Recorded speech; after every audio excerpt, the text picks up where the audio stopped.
Praise the lord. ప్రభు అయినటువంటి యేసుక్రీస్తు వారి నామములో మీ అందరికీ మరొకసారి మరణాత శుభాలు తెలియజేస్తూ ఉన్నాను.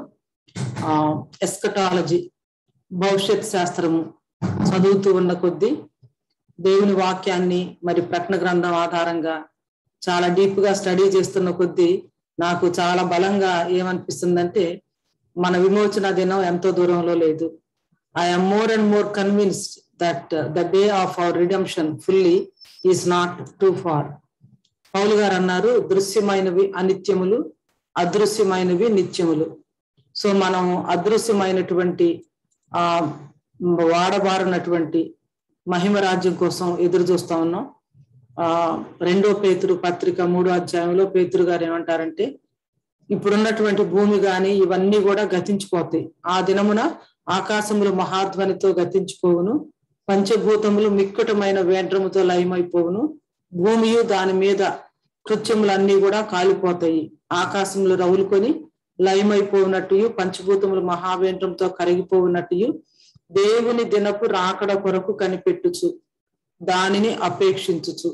కనిపెట్టడము, దానికోసం ఎదురు చూడటం, అపేక్షించటం, పరిశుద్ధమైన ప్రవర్తనతో ఎంతో భక్తితోనూ జాగ్రత్త గలవారై ఉండవలను. ఇది పదే పదే మనం గుర్తు చేసుకోవాల్సినటువంటి విషయం అని భావిస్తా ఉన్నాను. సో మన హోప్ ఏమిటి అంటే, దేవుడిచ్చినటువంటి వాగ్దానాన్ని బట్టి క్రొత్త ఆకాశం క్రొత్త భూమి కోసం కనిపెడతా ఉన్నాం. నీతి దాని యందు నివసిస్తుంది అని. మరి ఇప్పుడున్నటువంటి కరోనా లోకాన్ని చూసినప్పుడు entire world is infected with corona. ప్రపంచంలో ఏ మూలకెళ్ళినా మనకి కరోనా వైరస్ మరి ఉంది. సో ఇలాంటి ఇదిలో ఉన్నటువంటి మనం ఎండేస్ గురించి, పాపంతో ఇన్ఫెక్ట్ అయినటువంటి లోకం, డిసీజ్ తో రకరకాలైనటువంటి యుద్ధాలేంటి, తర్వాత గలిబిలి, అలజడి, వరదలు, మరి యుద్ధ సమాచారాలు, చాలా రకాలైనటువంటి వాటి మధ్య మన గొప్ప నిరీక్షణ ఏంటంటే, నిలువరమైన పట్టణం కోసం మనం ఎదురు చూస్తా ఉన్నాం. క్రొత్త ఆకాశం క్రొత్త భూమి కోసం మనం ఎదురు చూస్తా ఉన్నాం. ఇంట్లో ఏమైనా మనం థింగ్స్ వాడుతూ ఉన్నప్పుడు సర్వీస్ అంటే చేసి అయిపోయిన తర్వాత ఇక లాభం లేదు, దీన్ని తీసేసి కొత్తది తీసుకోవాలి అని చెప్పేసి మనం ఆలోచిస్తూ ఉంటాం కదా. ఒక్కొక్కసారి లోకాన్ని చూస్తూ ఉన్నప్పుడు, yes definitely this is not our home, we're waiting for the new heaven and also new earth. దానిని దేవుని సేవకుడైనటువంటి అపోస్తలుడైనటువంటి యోహాను తన దర్శనంలో చూసాడు. నేను నూతనమైన యెరూషలేము చూశాను, మొదటి ఆకాశం మొదటి భూమి గతించిపోయింది, అంతటి నేను క్రొత్త ఆకాశమును క్రొత్త భూమిని చూచితిని అని చెప్పి చెప్తా ఉన్నారు. అంతేకాకుండా పెండ్లి కుమార్తె వలె అలంకరించబడి సిద్ధపడి ఉన్నటువంటి పెండ్లి కుమార్తె వలె పరలోకం నుంచి దిగి రావటం కూడా చూసాము. So our hope is we're going to inherit new heaven and new earth and new Jerusalem and we're going to be the bride of the lamb. గొర్రెపిల్ల వివాహోత్సవ సమయానికి చక్కగా సిద్ధపడినటువంటి పెండ్లి వధువు వలె మనం ఉండబోతా ఉన్నాం. And that is the great hope, that is the great assurance, and that gives us lot of hope for the future. So ఆ హోప్ తోనే మనం రెవల్యూషన్ చదువుతూ ఉన్నాము. రెవల్యూషన్ గ్రంథంలో, రెవల్యూషన్ పుస్తకంలో మనం ఇంకా 12వ అధ్యాయంలోనే ఉన్నాం. 12వ అధ్యాయం ప్రకటన గ్రంథానికి ఆయువు పట్టు, చాలా ప్రాముఖ్యమైనటువంటి అధ్యాయం. అంటే ఒక విధంగా చెప్పాలంటే ఈ అధ్యాయానికంటే ముందు ఉన్నటువంటి రక్షణ చరిత్ర యొక్క సారాంశం అంతా ఇక్కడ ఉంది. దీనికి తర్వాత రాబోతున్నటువంటి రక్షణ చరిత్ర యొక్క ఎసెన్స్ కూడా ఇక్కడ ఉందన్నమాట. అందుకోసమని biggest topic in biblical prophecy అని చెప్పేసి అంటారనమాట. రక్షణ చరిత్ర యొక్క సారాంశం ఏమిటి అంటే, సర్ప సంతానానికి స్త్రీ సంతానానికి మధ్య వైరం. సర్ప సంతానానికి స్త్రీ సంతానానికి మధ్య ఉన్నటువంటి ఆ వైరం పరాకాష్ఠకు చేరుకోవటం ఇక్కడ 12వ అధ్యాయంలో మనం చూస్తాం అన్నమాట. అందుకే పోయిన వారంలో మనం the women, the child and the dragon, స్త్రీ, శిశువు మరియు సర్పము అనే దాంతో స్త్రీ గురించి వివరంగా చూసాం, శిశువు గురించి కూడా మనం చాలా వరకు చూసాం. ఏదైనా డ్రాగన్, సర్పం గురించి మనం ఎక్కువగా చూడబోతా ఉన్నాం. సర్పం గురించి చూడాలి అంటే పరలోకంలో జరిగినటువంటి యుద్ధాన్ని గురించి చూడాలి. అంతటి పరలోకమందు యుద్ధము జరిగేను అని ప్రకటన గ్రంథం 17లో స్పష్టంగా చూస్తాం. ఆ యుద్ధం ఏంటో ఈవేళ మనం వివరంగా చూడబోతా ఉన్నాం. పరలోకంలో యుద్ధం, ఆ మాటే చాలా వింతగా అనిపిస్తుంది. పరలోకంలో యుద్ధం ఏంటి? పరలోకం అంటే దేవుని సన్నిధి, పరలోకం అంటే ప్రశాంతత, పరలోకం అంటే సంతోషం, పరలోకం అంటే ఆనందం. పరలోకము నా దేశము, నేను అక్కడ ఏమి అంటే ఇలాంటి దుఃఖము, వేదన, బాధ ఇవన్నీ ఉండవని మనం చదువుతాం కదా. కానీ ఇప్పుడు చదువుతున్నటువంటి భాగంలో కనుక చూస్తే పరలోకంలో యుద్ధం జరుగుతున్నట్లుగా ఉంటుంది. ఏమిటి అవి? ఇవన్నీ కూడా మనం చూడబోతా ఉన్నాం. పరలోకంలో యుద్ధం. మనము స్త్రీ, శిశువు మరియు సర్పం అనే దాంతో ఈ 12వ అధ్యాయంలో కొంచెం భాగాన్ని మనం చూసాము. ఈ దినం డ్రాగన్ గురించి మనం చాలా ఎక్కువగా చూడబోతున్నాం కాబట్టి మనం చదివే భాగాన్ని కూడా బాగా మీరు జాగ్రత్తగా గమనించాలి. చదివేటప్పుడు మీరు వ్యక్తిగతంగా దాన్ని నోట్ చేసుకోవటం, తర్వాత ఏమైనా క్వశ్చన్స్ ఉంటే వాటిని రైజ్ చేయటం, మన డిస్కషన్ లో కూడా చక్కగా మీరు పార్టిసిపేట్ చేస్తారని చెప్పి నేను ఎంతో భావిస్తా ఉన్నాను. డ్రాగన్ అనగానే ఇక్కడ ఇండియాలో పొలిటికల్ మీడియాలో ఏం గుర్తొస్తుంది అంటే చైనా గుర్తొస్తుంది. ఎందుకంటే చైనా గురించి మాట్లాడేటప్పుడు చైనా అనే న్యూస్ ఛానల్స్ కూడా చెప్పరు, డ్రాగన్ డ్రాగన్ అంటారు. బట్ ప్రకటన గ్రంథంలో మనం డ్రాగన్ అని చదువుతున్నప్పుడు మన కాంటెక్స్ట్ టోటల్లీ వేరు. కాబట్టి ప్రకటన గ్రంథం 12వ అధ్యాయం 1 నుంచి 6 వరకు పోయిన వారం మనం చూసాం. ఈవేళ 7 నుంచి 17 వరకు చదువుదాం. 10 వచనాలు. 10 వచనాల్లో ఉన్నటువంటి పరలోకంలో యుద్ధం ఏంటి, ఎలా జరుగుతుంది, ఎవరు ప్రారంభించారు, ఏం జరగబోతా ఉంది, ఆ తర్వాత ఏం జరుగుతుంది, ఇవన్నీ కూడా మనం వివరంగా తెలుసుకుంటాం. 12వ అధ్యాయము 7 నుంచి 17 వచనాలు కోమల గారు చదివిన తర్వాత గ్రేస్ గారు ప్రార్థన చేస్తే మనం బైబిల్ స్టడీ స్టార్ట్ చేసుకోవచ్చు. ప్రకటన గ్రంథము 12వ అధ్యాయము 7 నుంచి 17 వరకు. అంతటా పరలోకమందు యుద్ధము జరిగెను. మికాయేలును అతని దూతలను ఆ ఘట సర్పముతో యుద్ధము చేయవలనని ఉండగా ఆ ఘట సర్పమును దాని దూతలను యుద్ధము చేసిరి గాని గెలువలేకపోయిరి కనుక పరలోకమందు వారికి ఒక స్థలము లేకపోయెను. కాగా సర్వలోకమును మోసపుచ్చుచు అపవాది అనియో సాతాననియో పేరు గల ఆది సర్పమైన ఆ మహాఘట సర్పము పడద్రోయబడెను. అది భూమి మీద పడద్రోయబడెను. దాని దూతలు దానితో కూడా పడద్రోయబడిరి. మరియు ఒక గొప్ప స్వరము పరలోకమందు ఈలాగు చెప్పుట వింటిని, రాత్రింబగళ్ళు మన దేవుని ఎదుట మన సహోదరుల మీద నేరము మోపువాడైన అపవాది పడద్రోయబడి ఉన్నాడు కనుక ఇప్పుడు రక్షణయు శక్తియు రాజ్యమును మన దేవుని వాయను. ఇప్పుడు అధికారము ఆయన క్రీస్తు దాయను. వారు గొర్రెపిల్ల రక్తమును బట్టి తామిచ్చిన సాక్ష్యమును బట్టి వానిని జయించి ఉన్నారు, కానీ మరణము వరకు తమ ప్రాణములను ప్రేమించిన వారు కారు. అందుచేత పరలోక నివాసులారా ఉత్సాహించుడి. భూమి సముద్రమా మీకు శ్రమ. అపవాది తనకు సమయము కొంచెమే అని తెలుసుకొని బహు క్రోధము గలవాడై మీ యొద్దకు దిగి వచ్చి ఉన్నాడని చెప్పెను.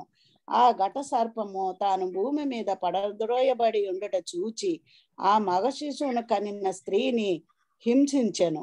అందువలన ఆమె అరణ్యములో ఉన్న తన చోటికి ఎగురునట్లు గొప్ప పక్షిరాజు రెక్కలు 2 ఆమెకు ఇయ్యబడెను.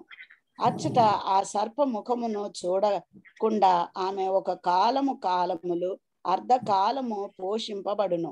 కావున ఆ స్త్రీ ప్రవాహమునకు కొట్టుకొని పోవలనని ఆ సర్పము తన నోటి నుండి నీళ్లు నదీ ప్రవాహముగా ఆమె వెనుక వెళ్ళగ్రక్కెను. కాని భూమి ఆ స్త్రీకి సహకారి అయి తన నోరు తెరచి ఆ ఘట సర్పము తన నోట నుండి క్రక్కిన ప్రవాహమును మృంగివేసెను.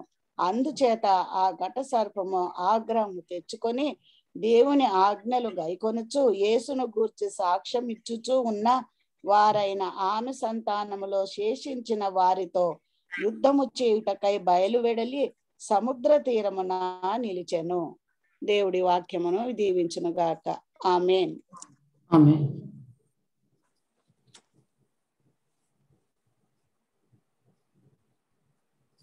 సిస్టర్ గ్రేస్ గారు ప్రార్థన చేస్తారండి.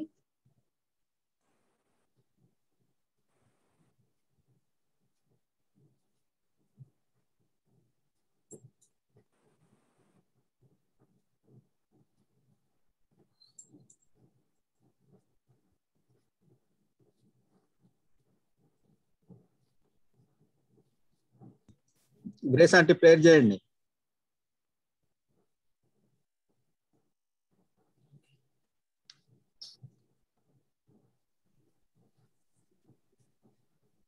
హలో, మీరు ప్రేయర్ చేస్తారా? చేస్తానమ్మా. వినపట్లేదా? వినిపిస్తుందండి. హలో. ప్రేమ నమ్మకమైన ప్రియమైన ప్రభువా, నీ బంగారు పాదములకు అనేక వేల స్తుతి స్తోత్రాలు వందనాలు నాయన. గత వారం మొదలుకొని ఈ వారం వరకు నీ రెక్కల నీడ భద్రపరిచిన దేవానికి స్తోత్రం. అనేక భయంకరమైనటువంటి పరిస్థితులు నాయన తండ్రి, ప్రమాదాల మధ్య తండ్రి ప్రభువా, తండ్రి తుఫానుల మధ్య ప్రభువా, తండ్రి ప్రవాహాల మధ్య ఎంతో మంది మరణానికి గురవుతుంది, అగ్ని ప్రమాదాల మధ్య, కరోనాల మధ్య మమ్మల్ని తండ్రి సజీవంగా క్షేమంగా ఉంచిన విధానం బట్టి స్తోత్రం. నిన్ను ధ్యానించుకోవడానికి మరి ముఖ్యంగా ప్రభువా క్రైస్తవ నిరీక్షణ ప్రభువా నీ సన్నిధిలో ఎత్తబడే అనుభవం కోసం మమ్మల్ని సిద్ధపరచుకోవడానికి ఈ ధ్యానాలు మాకు అనుగ్రహించిన విధానం బట్టి నీకు స్తోత్రం. అనేక దినాలుగా అనేక వారాలుగా ప్రభువా క్రమంలో మేము పాటిస్తున్నటువంటి ఈ క్రమంలో నీ గొప్ప కృప నుంచిన దేవానికి స్తోత్రం నాయన. శాంతి సిస్టర్ని మరుగుపరిచి విలువైన అనుభవాల ద్వారా ప్రభువా తండ్రి అనే ముత్యాలు వంటి సత్యాలను మేము వెలికి తీసుకొని మా హృదయాలు భద్రపరుచుకునే దేవా, మమ్మల్ని మేము సిద్ధపరచుకొని నీ రాకడ కొరకు ఆయత్తపరచడానికి ఆయత్తపడి నాయన సైతాను శక్తుల్ని మేము జయించే వారంగా ప్రభువా నీ గొర్రెపిల్ల యొక్క రక్తాన్ని బట్టి ప్రభువా నాయన మా సాక్ష్యాన్ని బట్టి మమ్మల్ని మేము రక్షించుకోవాలని, మమ్మల్ని రక్షించడానికి దూతలకు కావలి ఉండి రక్షిస్తామని అనేక సందర్భాల్లో ప్రభువా తండ్రి కృపా క్షేమాలు మా వెంట వస్తున్నాయి. దూతలకు కావలి ఉండి రక్షించే దేవుడు, ఆపదలను సంరక్షించే దేవుడు తండ్రి. ఏ ప్రమాదం వచ్చినా సరే దానికి నాయన నీ దూతలు మాకున్నారని ప్రభువా అనేక సందర్భాల్లో మాకు తెలియజేశావు తండ్రి. ఏ దూత మాకు ఎటువంటి సహాయం చేస్తుందో ఆ దూతల గురించి కూడా మేము నేర్చుకోవడానికి నువ్వు కృపనిస్తున్న దేవా నీకు స్తోత్రాలు వందనాలు చెల్లిస్తున్నాను దేవా. మమ్మల్ని అందరినీ భద్రపరచండి, కనుకరించండి. నీ కృపా కాపుదల ప్రభు ఈ సమయంలో మాకు ఇచ్చిదేవా. మా హృదయాలు నాయన సిద్ధపరచుకుని నాయన నీ విలువైన వాక్యాన్ని మేము గ్రహించుకుని తండ్రి దాన్ని అన్వయించుకుని ప్రభు నీ కొరకు సాక్షులుగా జీవించడానికి సిద్ధపరచుమని తండ్రి. మరి ఈ విలువైన వాక్యాన్ని ప్రభు గ్రహించుకునేటువంటి జ్ఞానాన్ని అవగాహన మాకిమ్మని యేసు నామమున అడుగుచున్నాను తండ్రి, ఆమేన్.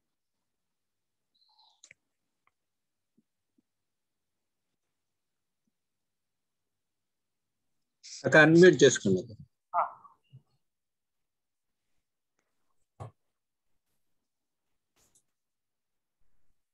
వినిపిస్తుందా పని?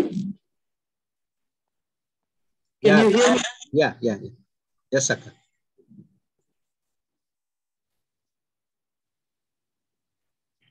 పరలోకంలో యుద్ధం. ప్రకటన గ్రంథం 12వ అధ్యాయం మనం 7వ వచనంలో చూసినప్పుడు అప్పుడు పరలోకంలో ఒక యుద్ధం, 6వ వచనంలో మనం చూసాము పరలోకంలో యుద్ధం. దానికంటే ముందు అప్పుడు పరలోకం ముందు ఒక గొప్ప సూచన కనబడును అని చెప్పేసి ఒక స్త్రీ గురించి, ఆ తర్వాత ఆమె గర్భిణి అయి ప్రసవ వేదన పడుచు ఆ నొప్పులకు కేకలు వేయటం, ఆ తర్వాత ఎర్రని మహాఘట సర్పం 7 తలలు 10 కొమ్ములు, తల మీద 7 కిరీటాలు, దాని తోక ఆకాశ నక్షత్రాల్లో 3వ భాగాన్ని ఈడ్చి వాటిని భూమి మీద పడవేయటం, కననై ఉన్నటువంటి ఆ స్త్రీ కనగానే శిశువుని మింగాలని ఆ సర్పం ప్రయత్నించడం, ఆమె కన్నటువంటి మగ శిశువు దేవుని సింహాసనం యొద్దకు కొనిపోబట్టం, ఆ తర్వాత ఆ స్త్రీ అరణ్యానికి వెళ్ళటం, అక్కడ దేవుడు ఆమెకు ఒక స్థలం సిద్ధపరచడం. సో ఇవి మనం పోయిన వారంలో చూసాము, స్త్రీ, శిశువు మరియు సర్పం. స్త్రీ గురించి మనం చూసిన విషయాలు ఒకసారి మనం జ్ఞాపకం చేసుకుందాం. స్త్రీ ఎవరు, శిశువు ఎవరు, సర్పం ఎవరు అనేది మనకి ఆల్రెడీ తెలుసు, కానీ డీటెయిల్స్ లోనికి వెళ్ళలేదు. ఈ దినం మనం వెళ్ళబోతా ఉన్నాం. స్త్రీ ఎవరు అనే దాని గురించి మనం స్త్రీ గురించినటువంటి వర్ణనను బట్టి, అదేదనగా సూర్యుని ధరించుకున్న స్త్రీ, చంద్రుడు ఆమె పాదముల క్రింద, శిరస్సు మీద 12 నక్షత్రాలు, కిరీటము, ఆ తర్వాత అధికారము, ఇవన్నీ గనక చూస్తా ఉంటే ఈ సూచన అనేది అక్షరాల స్త్రీ కాదు కానీ మరొక దాన్ని సూచించేది అని మనకు అర్థమవుతా ఉంది. ఎందుకంటే సూచన సైన్ అంటే ఏంటంటే pointing to something. So this woman is pointing to something else అనేది మనకు అర్థమవుతా ఉంది. ఏమిటి ఈ స్త్రీ, దేన్ని చూపిస్తా ఉంది, దేనికి చిహ్నంగా ఉంది అంటే ఇశ్రాయేలు జాతికి చిహ్నము అని చెప్పేసి అనుకోవచ్చు. ఆకాశ మండలంలో ఉన్నటువంటి సూచన అని ఉంది. అంటే ఇశ్రాయేలును దేవుడు పరసంబంధమైనటువంటి పిలువతో పిలవటం, భూమి మీద ఉన్నటువంటి జనాలందరికంటే కూడా నిన్ను చాలా ఎక్కువగా ఎంచి స్వకీయ సంపాద్యంగా, స్వకీయ జనంగా నేను ఏర్పాటు చేసుకున్నానని ద్వితీయోపదేశ కాండం 7వ అధ్యాయంలో దేవుడు చెప్పడం, ఇవన్నీ కూడా మనం చూసాము. అంతేకాకుండా సూర్యుడు, చంద్రుడు, నక్షత్రాలు, కిరీటాలు, ఇవన్నీ కూడా మరి సూర్యుడు అన్యులకు ఆయన వెలుగుగా దేవుడు నియమించడం, ఆ తర్వాత నక్షత్రాలు, కిరీటము, ఇవన్నీ కూడా డెఫినెట్ గా ఇశ్రాయేలు ప్రజలను చూపిస్తా ఉంది అని చెప్పేసి మనం చూడొచ్చు. ఇస్రాయేల్ యాజ్ ఎ నేషన్ కనుక మనం తీసుకుంటే వాళ్ళు ఫాలో అయ్యే క్యాలెండర్ ల్యూనార్ క్యాలెండర్ కానీ, ఆ తర్వాత కిరీటాలు కానీ, పరిపాలించే అధికారం కానీ, ఇక్కడ వాడబడినటువంటి సూర్యుడు, చంద్రుడు, నక్షత్రాలు ఇవన్నీ కూడా యోసేపు దేవుడు ఇచ్చినటువంటి ఆ కళ భావంలో ఉండటం కానీ, ఇవన్నీ కూడా డెఫినెట్ గా this sign is pointing to Israel as a nation అని చెప్పేసి మనం అర్థం చేసుకోవచ్చు. యోసేపు జీవితంలో ఏదైతే జరిగిందో అదే ఇస్రాయేల్ జీవితంలో కూడా జరిగింది యాజ్ ఎ నేషన్. ఇస్రాయేల్ జీవితంలో ఏదైతే ఒక నేషన్ గా జరిగిందో అదే యేసుక్రీస్తు ప్రభు జీవితంలో కూడా జరిగింది. ఒక్క చిన్న ఉదాహరణ చెప్తాను. ఎందుకు అంటే యోసేపు ఐగుప్తులో ఉన్నాడు. ఐగుప్తులో ఆయన ఒక విధంగా చెప్పాలంటే హైడింగ్ లోనే ఉన్నాడు, బానిసత్వంలో కూడా ఉన్నాడు. ఆ తర్వాత ఇస్రాయేల్ కూడా అలాగే హైడింగ్ లో ఉండటం జరిగింది. యేసుక్రీస్తు వారు మరి హేరోదు ఆయన చంపదూచినప్పుడు ఐగుప్తుకు వెళితే ఐగుప్తులో నుంచి నా కుమారుని పిలిచితిని అని ప్రవక్త ద్వారా చెప్పబడిన విషయం నెరవేరినట్లు ఇలాగూ జరిగింది. అంటే ఏదైతే యోసేపు లైఫ్ లో రిపీట్ అయిందో అదే ఇస్రాయేల్ లైఫ్ లో కూడా రిపీట్ అయింది. ఇస్రాయేల్ యాజ్ ఎ నేషన్ అదే యేసుక్రీస్తు వారి జీవితంలో కూడా రిపీట్ అయిందని మత్తయి సువార్తికుడు దాని గురించి ప్రవచనపూర్వకంగా రాయటం మనం చూస్తాము.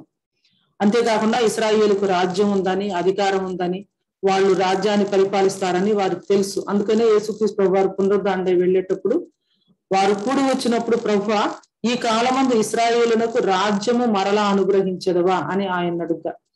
ఈ విషయాలు ఎందుకు మరలా మనం జ్ఞాపకం చేసుకుంటున్నామంటే ఈ యొక్క స్త్రీ సింబాలిక్ గా ఒక సైన్ లాగా, అంటే ఒక పాయింటింగ్ టు సంథింగ్ ఎల్స్, దాన్నే ఒక చిహ్నంగా ఉంది అని చెప్పేసి అనుకున్నాం.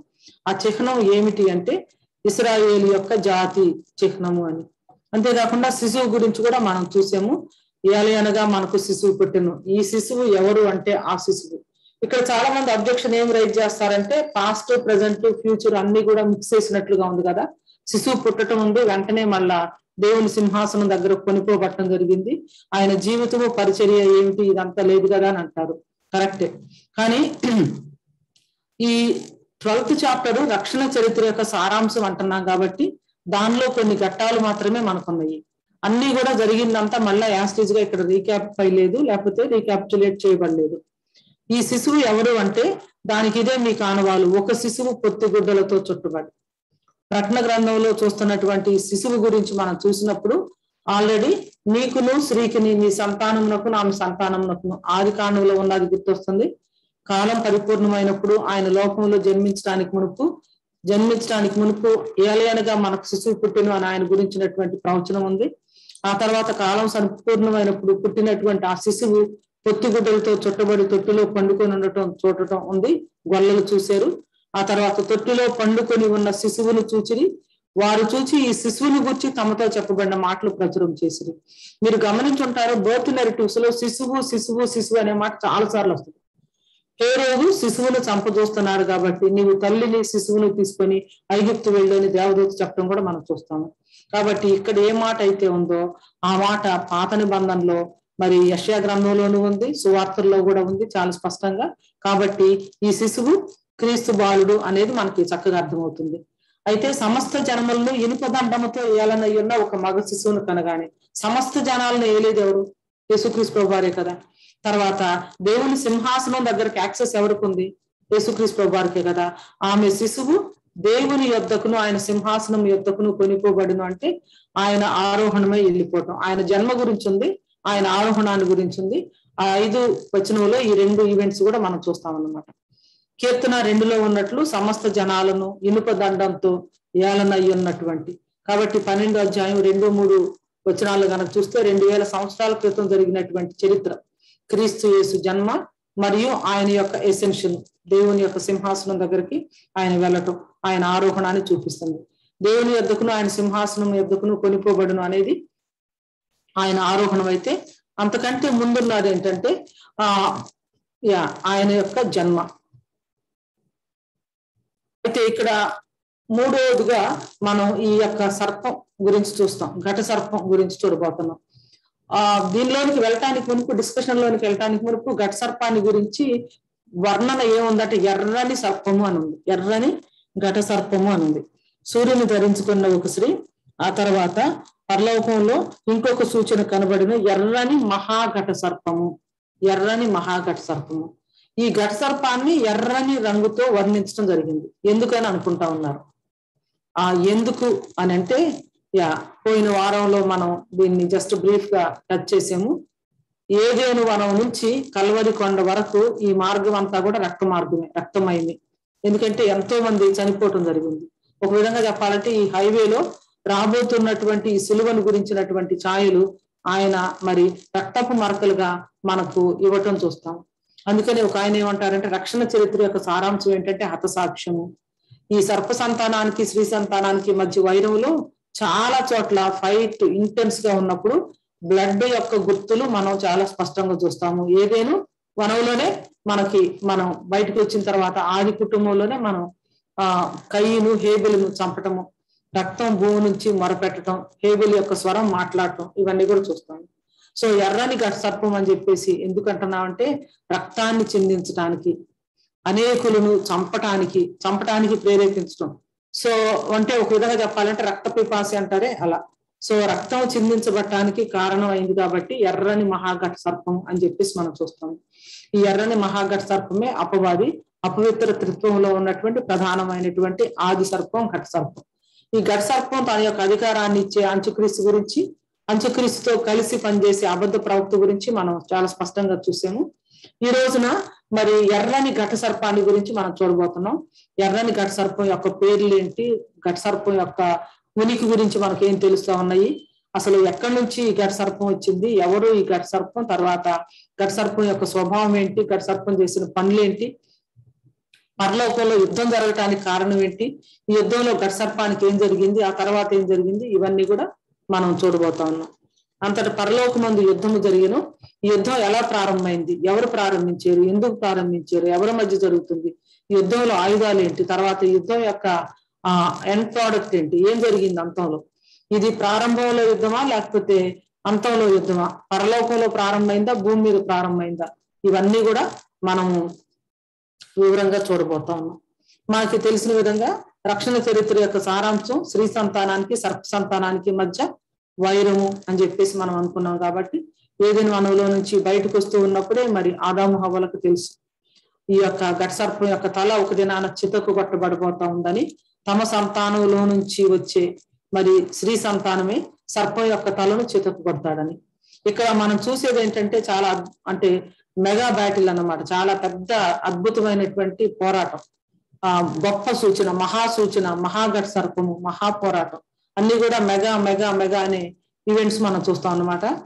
పిల్లలు స్టార్ వార్స్ ని బాగా చూస్తారు, అసలు ఇది రియల్ స్టార్ వార్ అని అనుకుంటా ఉన్నాను అన్నమాట. ఎందుకంటే సాతానుకు, తర్వాత సాతాను యొక్క మరి దూతలకు, తర్వాత పరలోకంలో జరుగుతున్నటువంటి యుద్ధం, పరలోకంలో యుద్ధం, బ్యాటిల్ ఇన్ హెవెన్. సో ఇప్పుడు మనం డిస్కషన్ లోనికి వెళదాము. అసలు ఈ యుద్ధానికి ప్రధానమైనటువంటి పాత్రధారి ఎవరు, ఈ యుద్ధాన్ని మరి ఏమి ప్రారంభించింది, అంటే ఈ యొక్క వారు జరగటానికి ఇన్స్టిగేట్ చేసింది ఏంటి, ఇది మనం చూద్దాం. ఈ యుద్ధానికి ప్రధాన పాత్రధారి ఎవరు, దీన్ని ఇన్స్టిగేట్ చేసింది ఏమిటి, ఏ ఈవెంట్, ఆ తర్వాత సాతానుకు చాలా పేర్లు ఇక్కడ వాడబడి, సాతానుకు వాడబడినటువంటి పేర్లు ఏంటి, అవి సాతాను వ్యక్తిత్వాన్ని గురించి ఏమి తెలియజేస్తుంది, ఒకసారి మనం చూద్దాం.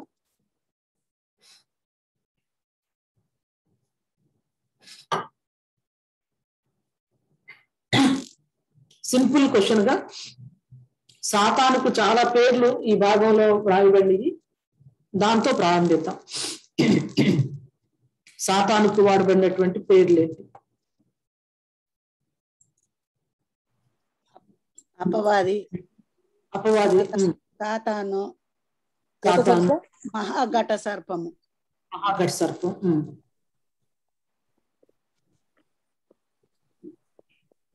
ఇంకా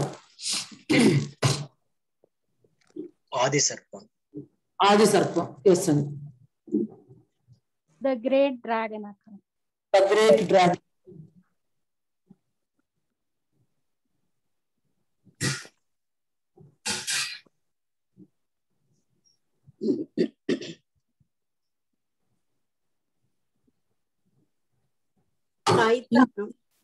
ఏమైనా సైతాను, వెరీ గుడ్. ఇంకా ఏమైనా ఉన్నాయా పేర్లు? ఒకసారి ఈ 10 వచనాలను చూస్తే పైకి క్రిందకి మనకు అర్థమవుతుంది. ఇంకేమైనా పేర్లు ఉన్నాయా? నేరం మోపు అపవాది అందరు. అపవాది, వెరీ గుడ్. నేరం మోపువాడు.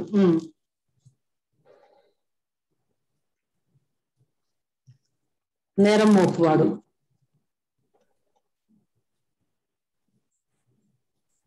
క్రోధం గలవాడు. నిర్దోషుల్ని పాపాలు చేయడంలో సహాయం చేసే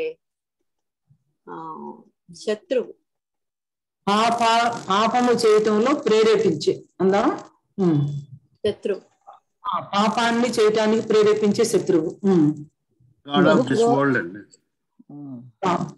ఈ లోక అధికారి. బహు క్రోధము గలవాడు. బహు క్రోధము గలవాడు. అవును, ఎస్, వెరీ గుడ్. బహు క్రోధము గలవాడు. హింసించేవాడు. హింసించేవాడు.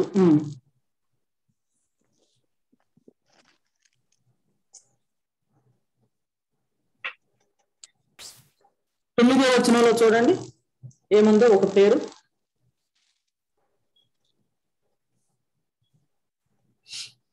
సర్వలోకమును మోసపుచ్చువాడు. సర్వలోకమును మోసపుచ్చువాడు. ఎందుకంటే from the beginning Satan he has been a deceiver. మోసపుచ్చేవాడు, సర్వలోకాన్ని మోసపుచ్చేవాడు. ఇంకా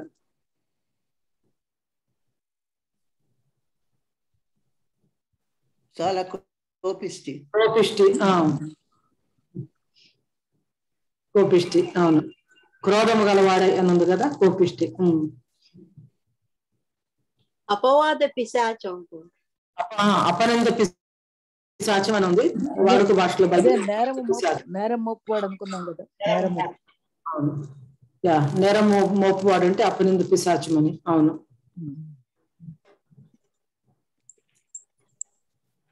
ఇక్కడ యుద్ధం ఎవరెవరి మధ్య జరుగుతా ఉంది చెప్తారా? ఎవరెవరి మధ్య జరుగుతా ఉంది యుద్ధం? స్త్రీకిని సర్పమునకు. మైకల్ అండ్ డ్రాగన్ అండి. ఇక్కడ 7 నుంచి 17 వచనాలు చూస్తారా పొంగ గారు? అంటే మనం చదివినటువంటి 7 నుంచి 17 మధ్యలో యుద్ధం ఎవరి మధ్య జరుగుతుంది చెప్పండి సుధాకర్ గారు. మిఖాయేలు దూతలు ఆ గడపతో యుద్ధం చేయాలని ఉన్నారు. దూతలతో అంతటా పరలోకమందు యుద్ధము జరిగెను. మిఖాయేలును అతని దూతలను ఆ ఘట సర్పముతో యుద్ధము చేయవలనని ఉండగా. 8 కూడా చదవండి.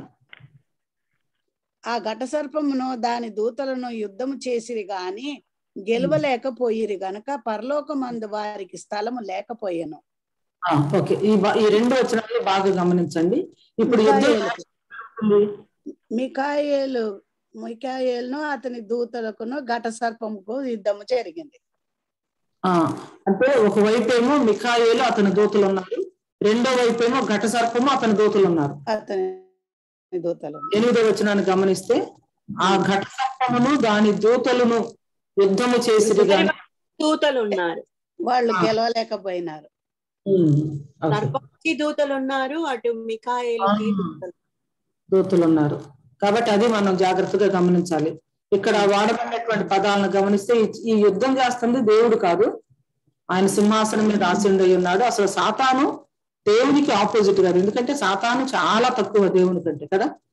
సో ద్వారా సృష్టించబడినటువంటి వ్యక్తి కాబట్టి, జీవి కాబట్టి ఇక్కడ యుద్ధం చేస్తుంది ఎవరు అంటే పరలోకంలో మిఖాయేలు అతని దూతలు ఉన్నారు, తర్వాత ఘట సర్పము అతని దూతలు ఉన్నారు. పరలోకంలో వాడు 2 గ్రూప్స్ మధ్య జరుగుతుంది. ఒకరు ఏంజల్స్, రెండో వాళ్ళు ఎవరు? వాళ్ళు కూడా ఒకప్పుడు ఏంజలే.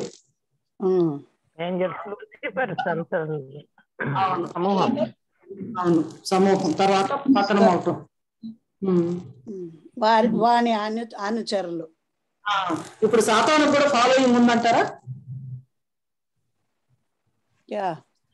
ఫాలోయింగ్ ఉందా? ఉందండి, అప్పటి నుంచే ఉంది కదా. ఉంది. అది అతనితో పాటు కొంతమంది వచ్చేసారు కదా. అవును. ఇప్పుడు సాతానును దాని దూతలను అన్నారు. అంటే సాతానును దాని దూతలు అంటే ఎవరండి వీళ్ళు? అంటే లూసిఫర్ యొక్క ఏంజల్సేనండి, ఒకప్పటి ఏంజల్స్. Foreign angels. ఓకే, వాళ్ళకి అక్కడ స్థలం లేకపోతే వాళ్ళ కిందకి తోయపడ్డారు, వాళ్ళు ఓడిపోయారు కదా. లూసిఫర్ను అనుసరించేవాళ్ళు గెలవలేకపోయారు కనుక, 8వ వచనంలోనే ఉంది, గెలవలేకపోయారు కనుక పరలోకంలో వాళ్ళకి ప్లేస్ లేదు. ఇప్పుడు సాతాను ఎక్కడ ఉందంటారు గ్రేస్ గారు మీరు? భూలోకంలోనే.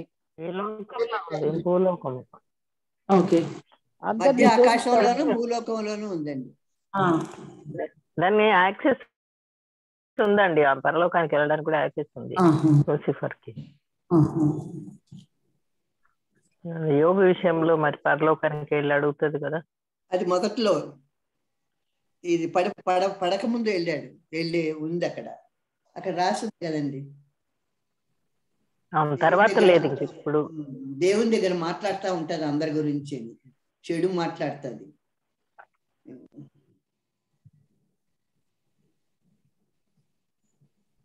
నేను ఒక చిన్న ఇక్కడ వాయిస్ నేను సౌండ్ ఇది చేసి వేరే డివైస్ నుంచి transmission కొంచెం సౌండ్ వస్తుందని అంటా ఉన్నారు. స్టాటిక్ వస్తుంది అక్క.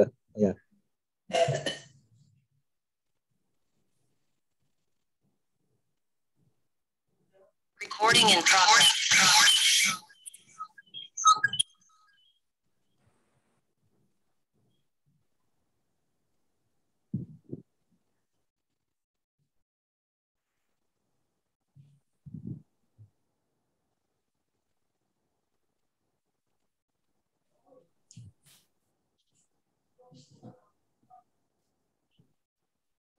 దీన్ని కంప్లీట్ గా మ్యూట్ చేసి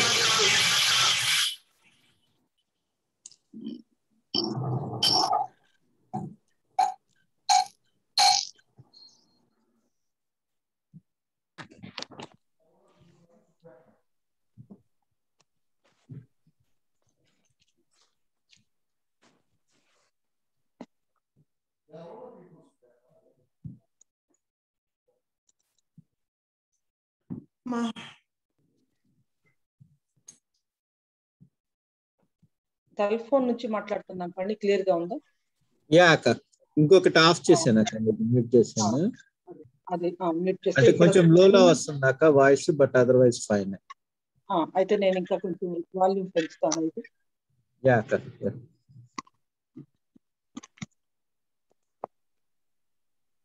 జస్ట్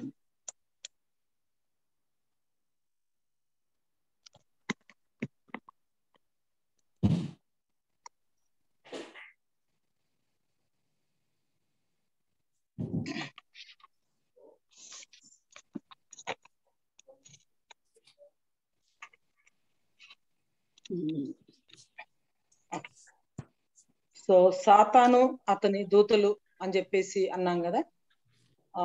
సాతాను అతని దూతల గురించి మనం మాట్లాడుతున్నప్పుడు అసలు సాతాను ఆరిజన్ గురించి మనం కొంచెం ఆలోచిద్దాము. సాతాను తిరుగుబాటు గురించి మనకు తెలిసే విషయాలేంటి? సాతాను తిరుగుబాటు గురించి మనకు అర్థమయ్యే విషయాలేంటి? యెహెజ్కేలు గ్రంథంలో అది గర్వంతో ప్రవర్తించినందుకు పడద్రోయబడ్డాడు. యెహెజ్కేలు గ్రంథంలో గర్వంతో ప్రవర్తించినందుకు బయటకు పంపబడ్డాడు. ఇంకా It wanted to become God, akka. Wanted to become God. Equal to God, yeah. Equal to God. తనతో పాటు తన దూతలు కూడా పంపివేయబడ్డారు అప్పుడే. సాతానుతో పాటు సాతాను దూతలు కూడా పంపివేయబడ్డారు. ఇంకా పర్మనెంట్ పొజిషన్ కావాలనుకుందండి. పర్మనెంట్ పొజిషన్ కావాలనుకున్నాడు. Okay sister. Reason is pride, akka. Pride. Very good. Pride.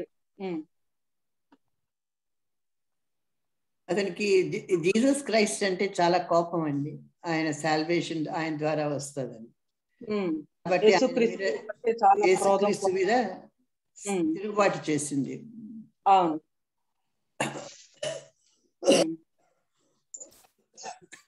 Sister 8th verse లో ఇంకొక నేమ్ ఒకటి కనబడుతుంది. అంటే వాళ్ళు గెలవలేకపోయారు. So he want to be winner always, but he is a loser all the way. Okay wonderful point. He always wanted to be a winner, but he has become the loser. Okay, ఇంకా because God is supreme అండి. God is supreme. ప్రపంచం ఎవరు ఆయనతోటి యుద్ధం చేయలేరు. Supreme. అందుకే supremacy తట్టుకోలేకపోయింది. అంటే ప్రజలందరూ తనని భగవంతుడిగా పూజించాలని కోరుకుంది. అది కాలేదు కదా. అది దేవుడిని కాదు, దేవుడిని పడగొట్టి నేనే దేవుడు అన్నట్టుగా ప్రవర్తించాలని ప్రతి దాంట్లో ఇలా యుద్ధాలు చేయడం, అందరినీ మోసాలు చేయడం చేస్తుంది. ఎందుకంటే తను దేవుడి కంటే పైవాడిని కావాలి అన్న ఆలోచన తనలో ఉంది. అందుకే ఇలా చేస్తుంది. మనుషులందరూ తనకి మొక్కాలని, దేవుడికి కాకుండా. దాని తోక ఆకాశ నక్షత్రముల్లో 3వ భాగము నిలిచి వాటిని భూమి మీద పడవేసను అని 4వ వచనంలో చూసాము. అంటే మొట్టమొదట అసలు యుద్ధం పరలోకంలోనే ప్రారంభమైంది. ఇంకొకటి కూడా ఆశ్చర్యకరమైన విషయం ఏంటంటే, పాపం మొట్టమొదట ఎక్కడ ప్రవేశించింది? పరలోకంలోనే ప్రవేశించింది. పరలోకం తర్వాత భూమి మీదకి పాపం ప్రవేశించింది సాతాను ద్వారా. కాబట్టి మొట్టమొదటిగా పరలోకంలో జరిగినటువంటి యుద్ధాన్ని గురించి, సాతాను యొక్క పతనాన్ని గురించి మనకి యెషయా గ్రంథం 14వ అధ్యాయంలో కొన్ని వచనాలను చూద్దాం. యెషయా గ్రంథం 14వ అధ్యాయం 12వ వచనం నుంచి. తేజో నక్షత్రమా వేకువ చుక్క అంటాడు. యెషయా 14, 12, 13, 14. తేజో నక్షత్రమా వేకువ చుక్క, నీ వెట్టాకాశం నుండి పడితివి. జనములను పడగొట్టిన నీవు నేల మట్టుకు వరకు ఎట్లు నరకబడితివి. నేను ఆకాశమునికి ఎక్కిపోయేదను, దేవుని నక్షత్రములకు పైగా నా సింహాసనమును హెచ్చింతును. ఉత్తర దిక్కున నా సభా పర్వతము మీద కూర్చుందును, మేఘ మండలముల మీదకి ఎక్కుదును. మహోన్నతునితో నన్ను సమానునిగా చేసుకొందును అనుకొని అని నీవు మనస్సులో అనుకుంటివి కదా. నీవు పాతాళమునకు నరకంలో ఒక మూలకు త్రోయబడితివే. ఇక్కడ బబులోను రాజును గురించి, బబులోను గురించి అపహాస్యపు గీతం అని ఉపమాన రూపకంగా బబులోను రాజు గురించి చెప్పబడినట్లు మనం చూస్తాము. అది సాతాను యొక్క పతనాన్ని గురించి అని మనకు అర్థమవుతుంది. అంతేకాకుండా యెహెజ్కేలు గ్రంథం 28వ అధ్యాయంలో కూడా సాతాను గురించి కొన్ని మాటలు ఉన్నాయి. తన యొక్క స్టేటస్, ఆ తర్వాత స్టేటస్ ఫాలోయింగ్ అంటే ఇప్పుడు మన కాంటెక్స్ట్ టోటల్లీ వేరు. అంటే అప్పుడు సాతాను మరి దేవుని సన్నిధిలో ఏ విధమైనటువంటి స్థితిలో ఉన్నాడు, తర్వాత ఇవన్నీ ఇంకొక డిఫరెంట్ మీనింగ్ అన్నమాట. చూద్దాము. యెహెజ్కేలు గ్రంథం 28:13 వచనం. దేవుని తోటేగు ఏదోనులో నీ ఉంటివి. మాణిక్యము, గోమేధికము, సూర్యకాంతమణి, రక్తవర్ణపు రాయి, సులిమాని రాయి, మరకతము, నీలము, పద్మరాగము, మాణిక్యము అను అమూల్య రత్నములతోనూ బంగారముతోనూ నీవు అలంకరింపబడి ఉన్నావు. నీవు నియమింపబడిన దినమున పిల్లన గురువులు వాయించువారును నీకు సిద్ధమైరి. అభిషేకము నొందిన కెరూబువై యొక్క ఆశ్రయముగా నీ ఉంటివి. అందుకే నేను నిన్ను నియమించి తిని. దేవునికి ప్రతిష్ఠింపబడిన పర్వతము మీద నీ ఉంటివి. కాలుచున్న రాళ్ల మధ్యను నీవు సంచరించుచుంటివి. నీవు నియమింపబడిన దినము మొదలుకొని పాపము నీ యందు కనబడు వరకు ప్రవర్తన విషయంలో నీవు యథార్థవంతుడుగా ఉంటివి. అయితే నీకు కలిగిన విస్తారమైన వర్తకము చేత లోపల నీవు అన్యాయము పెంచుకొని పాపము చేయుచూ వచ్చితివి గనుక నీవు దేవుని పర్వతం మీద నుండకుండా నేను నిన్ను అపవిత్ర పరిస్థితిని ఆశ్రయముగా ఉన్న కెరూబు కాలుచున్న రాళ్ల మధ్యను నీవికను సంచరింపవు. నిన్ను నాశనము చేసి తిని. చాలండి. ఇక్కడ 13వ వచనాన్ని గనక మనం గమనిస్తే, దేవుని తోటయగు ఏదెనులో నీ ఉంటివి. దేవుని తోటయగు ఏదెనులో నీ ఉంటివి అంటే ఎక్కడ ఉంది సాతాను పతనానికి ముందు లూసిఫర్? ఏదెను వనంలో. ఏదెను వనంలో. ఈ ఏదెను వనం ఎక్కడుంది? దేవుని సమక్షంలో ఉందండి.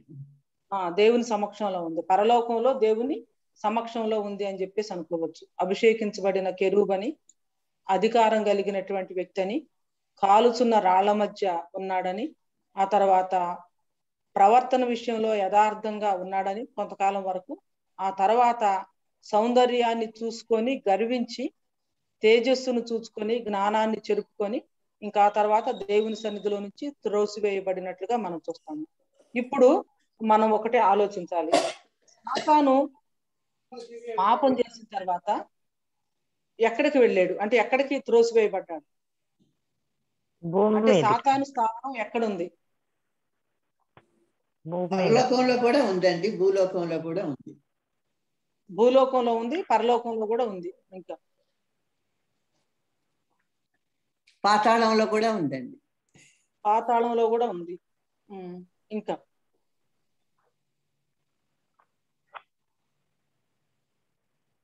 పరలోకంలో కూడా ఇంకా కొంచెం స్పెసిఫిక్ గా మనం మాట్లాడొచ్చా? పరలోకంలో అంటే పౌలు గారు ఆకాశాల గురించి మాట్లాడుతూ మొదటి ఆకాశం, రెండవ ఆకాశం, మూడో ఆకాశం కదా.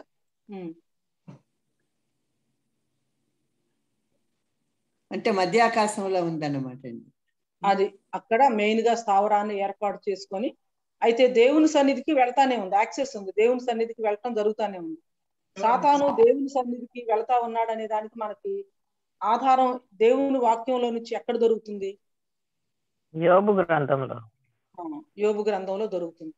యోబు గ్రంథంలో నువ్వు ఎక్కడి నుంచి వచ్చావంటే, భూమి మీద నేను అటు ఇటు తిరుగుతూ ఇజ్రాయెల్ కూడా ఉంటది కదా అక్క. ఎజ్రాలో, అవును. చదువుతావా రవి దాన్ని?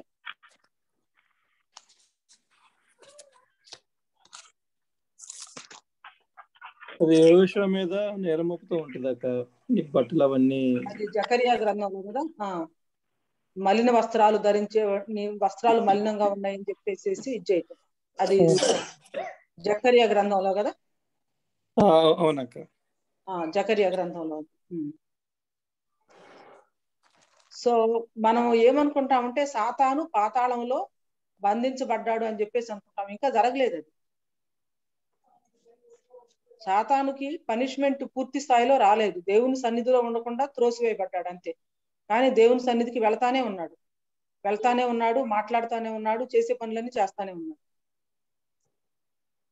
అయితే సాతాను పాతాళంలో బంధించబడే టైం రాబోతా ఉంది.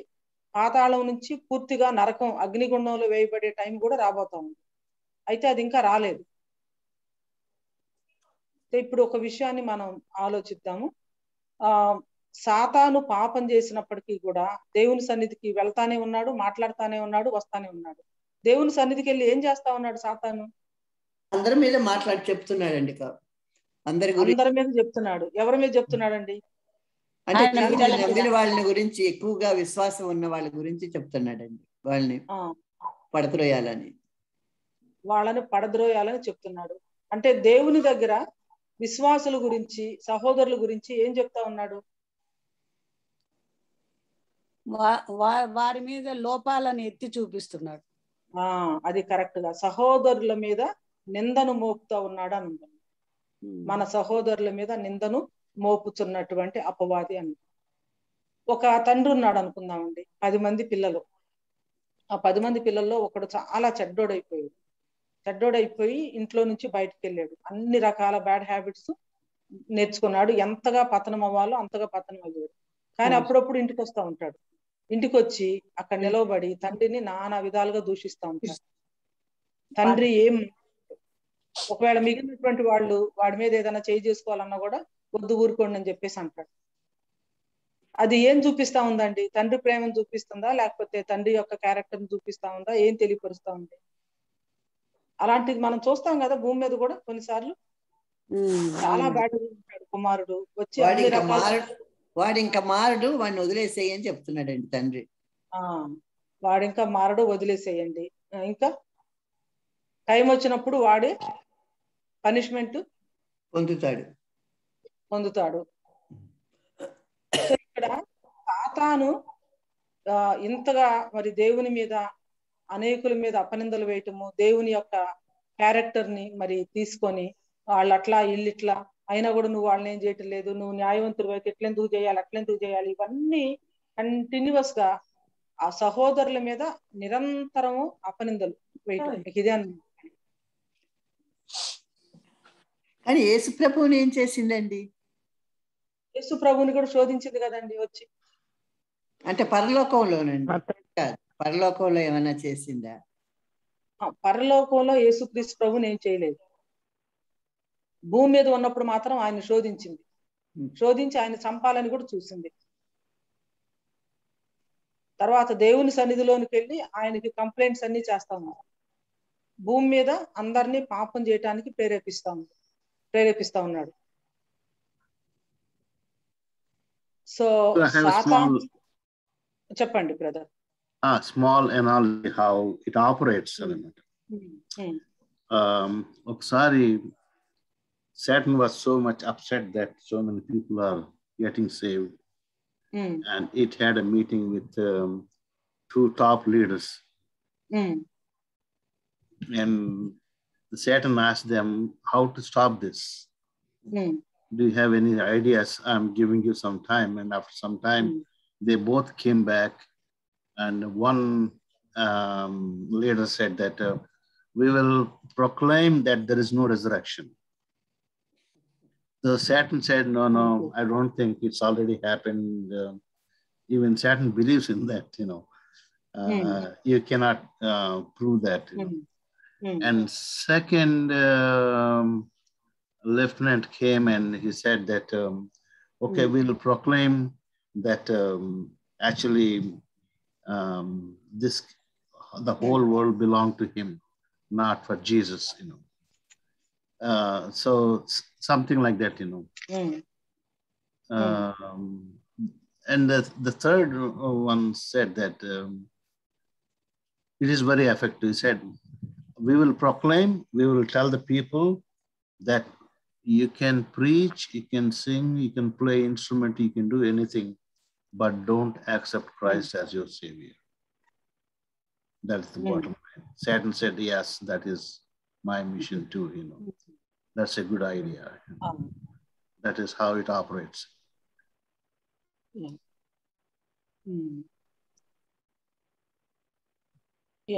అదే యాక్చువల్ గా ఇప్పుడు జరుగుతూ ఉంది. సో సాతాను స్థావరం మధ్య ఆకాశంలో ఉంది, సెకండ్ హెవెన్ అని చెప్పేసి అనుకోవచ్చు. అక్కడ నుంచి చాలా ఆర్గనైజ్డ్ ఆర్మీ ఉంది. అసలు మన దేవుని సంఘం అన్నా డివైడ్ అయ్యి ఉంది, కానీ సాతాను సంఘానికి కానీ సాతాను యొక్క ఆర్మీకి కానీ డివిజన్ ఏమి లేదు. అందరూ కూడా సాతాను యొక్క ఆర్డర్స్ చాలా బాగా ఫాలో అవుతూ ఉంటారు అనమాట.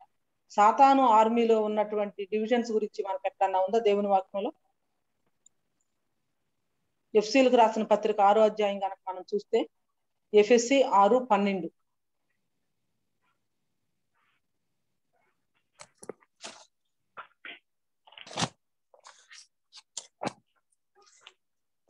ఎఫ్ఎస్సి 6:12 చదువుతాను.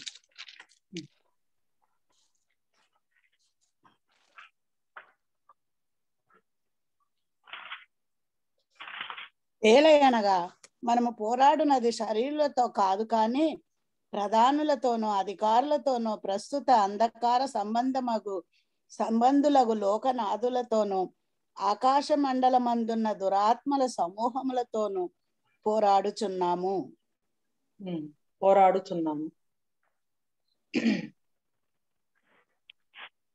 సో సాతాను దీని గురించి మనకేం అర్థమవుతాం?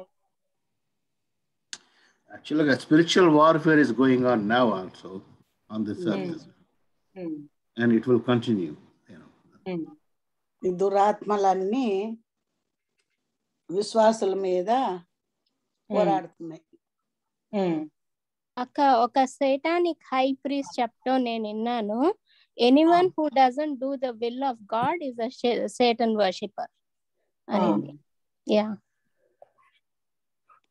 అంటే సైటన్ వర్షిపర్. ఓకే, యా, అంటే దేవుని వాక్యం ఏముందంటేనా జాలి, ఇప్పుడు దేవుని చిత్తాన్ని ఎరిగి కూడా చేయనటువంటి వాళ్ళకి దెబ్బలు తగులుతాయి అని కూడా ఉందన్నమాట. అంటే విల్ఫుల్ గా చేయకుండా ఉంటే మాత్రం డెఫినెట్ గా ఉంటది, తెలియక అజ్ఞానాన్ని బట్టి చేస్తే మాత్రం ఇక వాళ్ళకి క్షమాపణ ఉంటుందని అనుకుంటున్నాను. డెఫినెట్ గా. సో మనం పోరాడున్నది శరీరులతో కాదు, కానీ ప్రధానులతోనూ అధికారులతోనూ ప్రస్తుత అంధకార సంబంధులకు లోకనాథులతోనూ ఆకాశ మండలమందున్న దురాత్మల సమూహముతోనూ పోరాడుతున్నాము అని చెప్పేసి మనం చూస్తాం. అలాగే సాతాను అతని అధిపతులు ఏం చేస్తా ఉన్నారు అంటే, సాతాను ఆమ్నిషియంట్ కాదు, ఆమ్ని ప్రెజెంట్ కూడా కాదు, అంటే సర్వజ్ఞాని కాదు, సర్వాంతర్యామి కూడా కాదు. అయితే బాగా ఆర్గనైజ్డ్ ఆర్మీ ఉంది కాబట్టి వాళ్ళ ద్వారా పనిచేయటం జరుగుతుంది. ఇక్కడ దానియేలు గ్రంథం 10వ అధ్యాయంలో దానియేలు ప్రార్థన చేస్తే 21 రోజులు ఉపవాసం ఉండి వెంటనే తనకి సమాధానం వచ్చింది. కానీ మధ్యలో ఎవరు అడ్డుకున్నారు? సాతాను యొక్క ఒక అధికారి ఎదుర్కొన్నాడు.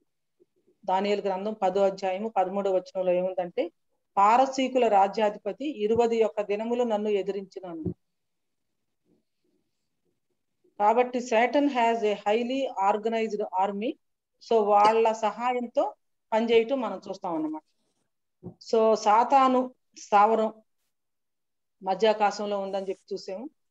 అక్కడి నుంచి దేవుని సన్నిధికి వెళ్తా ఉంది, భూమి మీదకి వస్తా ఉందని చెప్పేసి చూస్తున్నాము. సాతాను ఆర్మీలో చాలా ర్యాంక్స్, చాలా డిఫరెంట్ లెవెల్స్ లో పీపుల్ ఉన్నారని చెప్పేసి మనం చూసాము. ఫాలెన్ ఏంజల్స్, వీళ్ళందరి ద్వారా సాతాను పనిచేస్తా ఉన్నాడని చెప్పి చూసాము. సో వీటన్నిటికంటే కూడా ముఖ్యంగా పరలోకంలో వారు జరగటం కోసం ముందు మనం ఆలోచిస్తున్నాం. ఏంటి సాతాను పని అంటే, ప్రతిసారి దేవుని సన్నిధికి వెళ్ళటం, వాళ్ళ గురించి వీళ్ళ గురించి, ఆ శాంతకుమారి ఇట్లా, లేకపోతే ఆ జాలి అట్లా, లేకపోతే ఆ శాంతి గారు ఇట్లా, వాళ్ళంతా నీ భక్తుల, లేకపోతే వాళ్ళ జీవితాలు ఎలా ఉన్నాయి, ఇదేనమాట పని. సహోదరుల మీద నేరము మోపువాడు అని చెప్పేసి, సహోదరులను అంటే అపనింద పిశాచం, కరెక్ట్ పేరు అన్నమాట, అపనింద పిశాచం. సో సాతాను యొక్క పని ఏంటంటే ఇది. అయితే ఇప్పుడు పరలోకంలో వారు ఎక్కడ మొదలైంది, అసలు ఎవరు ప్రారంభించారు?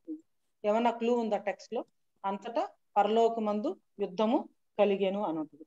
అంతటా పరలోకమందు యుద్ధము జరిగేను అని ఉంటుంది. ఈ యుద్ధాన్ని అసలు ఎవరు ప్రారంభించుంటారు, ఎందుకు జరిగి ఉంటుంది, కారణం ఏమై ఉంటది?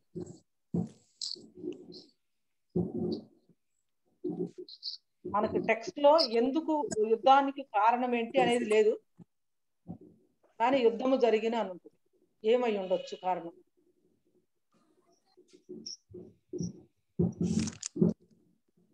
మిఖాయేలే స్టార్ట్ చేసినట్టుంది కదండి. మిఖాయేలును అతని దూతలను ఆ ఘట సర్పముతో యుద్ధము చేయవలనని ఉండగా,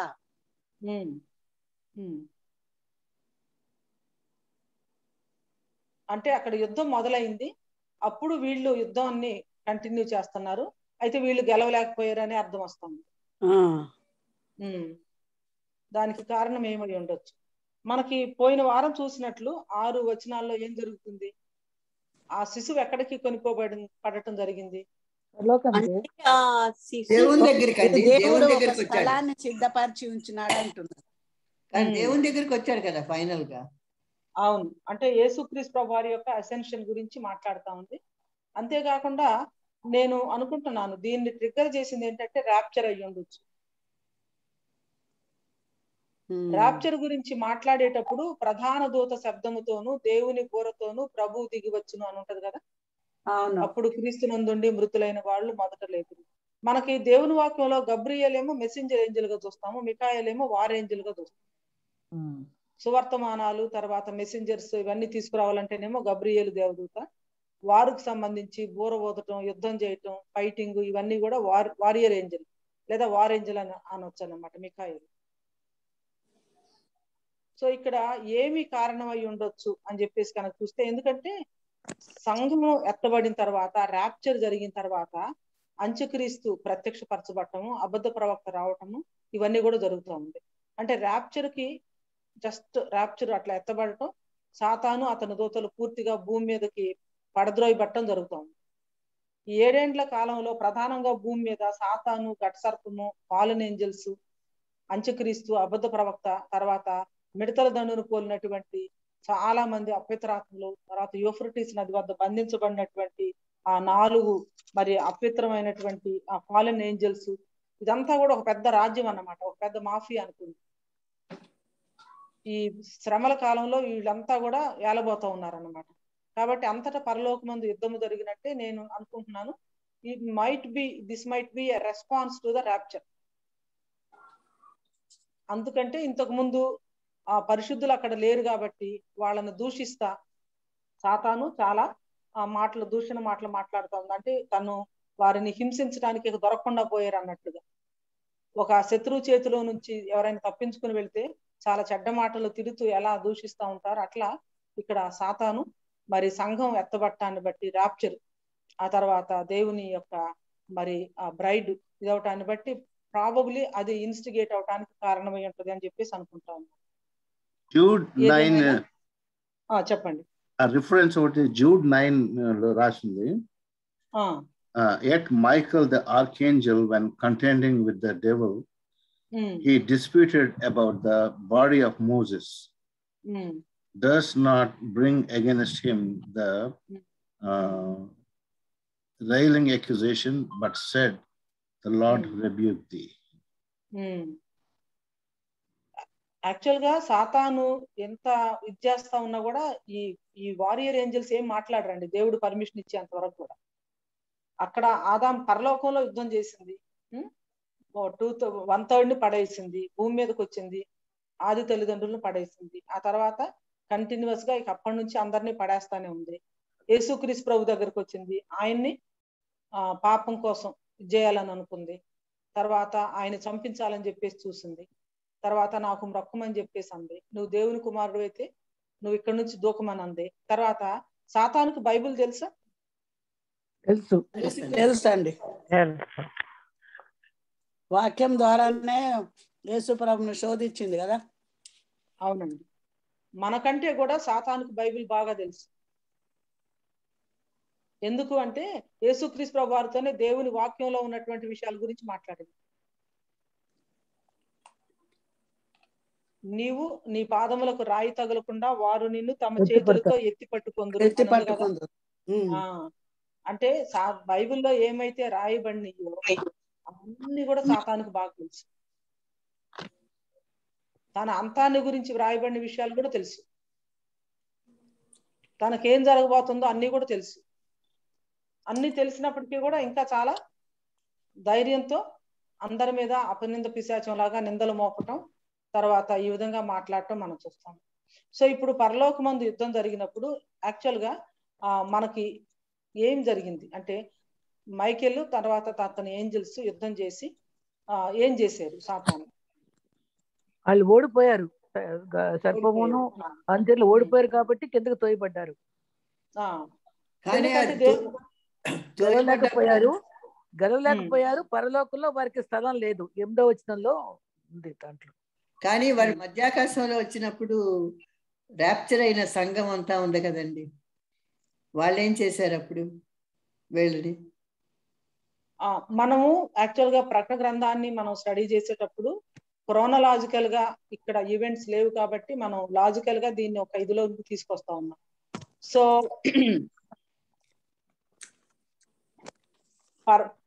మధ్యాకాశంలో సాతాను యొక్క స్థావరం ఉన్నప్పటికీ దేవుని సన్నిధికి యాక్సెస్ ఉంది అని చెప్పేసి అనుకున్నాం. ఇక్కడ చూస్తున్న దాన్ని బట్టి మధ్యాకాశంలో నుంచి భూమి మీదకు సాతాను పడద్రోయబడింది. ర్యాప్చర్ అయిపోయిన వెంటనే సాతాను ఎక్కడికి వచ్చేస్తది? భూలోకానికి పడేస్తారు కదా. ఉద్యోగంలో జోడి గెలవలేకపోతారు కాబట్టి భగవంతుడు భూమి మీద త్రోయివేయబడతారు కదా వాళ్ళందరూ. అవును, కాబట్టి ర్యాప్చర్ కంటే ముందే సాతాను అతని దూతలు మొత్తం మధ్యాకాశం నుంచి భూమి మీదకు పడద్రోయబడ్డారు. అవును, అది భూమి మీద పడద్రోయబడెను, దాని దూతలు దానితో కూడా పడద్రోయబడను. ర్యాప్చర్ గురించి మనం చదివినప్పుడు దేవుని యొక్క సంఘం ఎత్తబడతా ఉన్నప్పుడు మధ్యలో ఆటంకం చేయటానికి, అడ్డుకోవటానికి కూడా సాతాను ప్రయత్నం చేసిందని చెప్పేసి మనం చూసాం. ఇక్కడ ఈ వచనాన్ని ఒకసారి గమనించండి.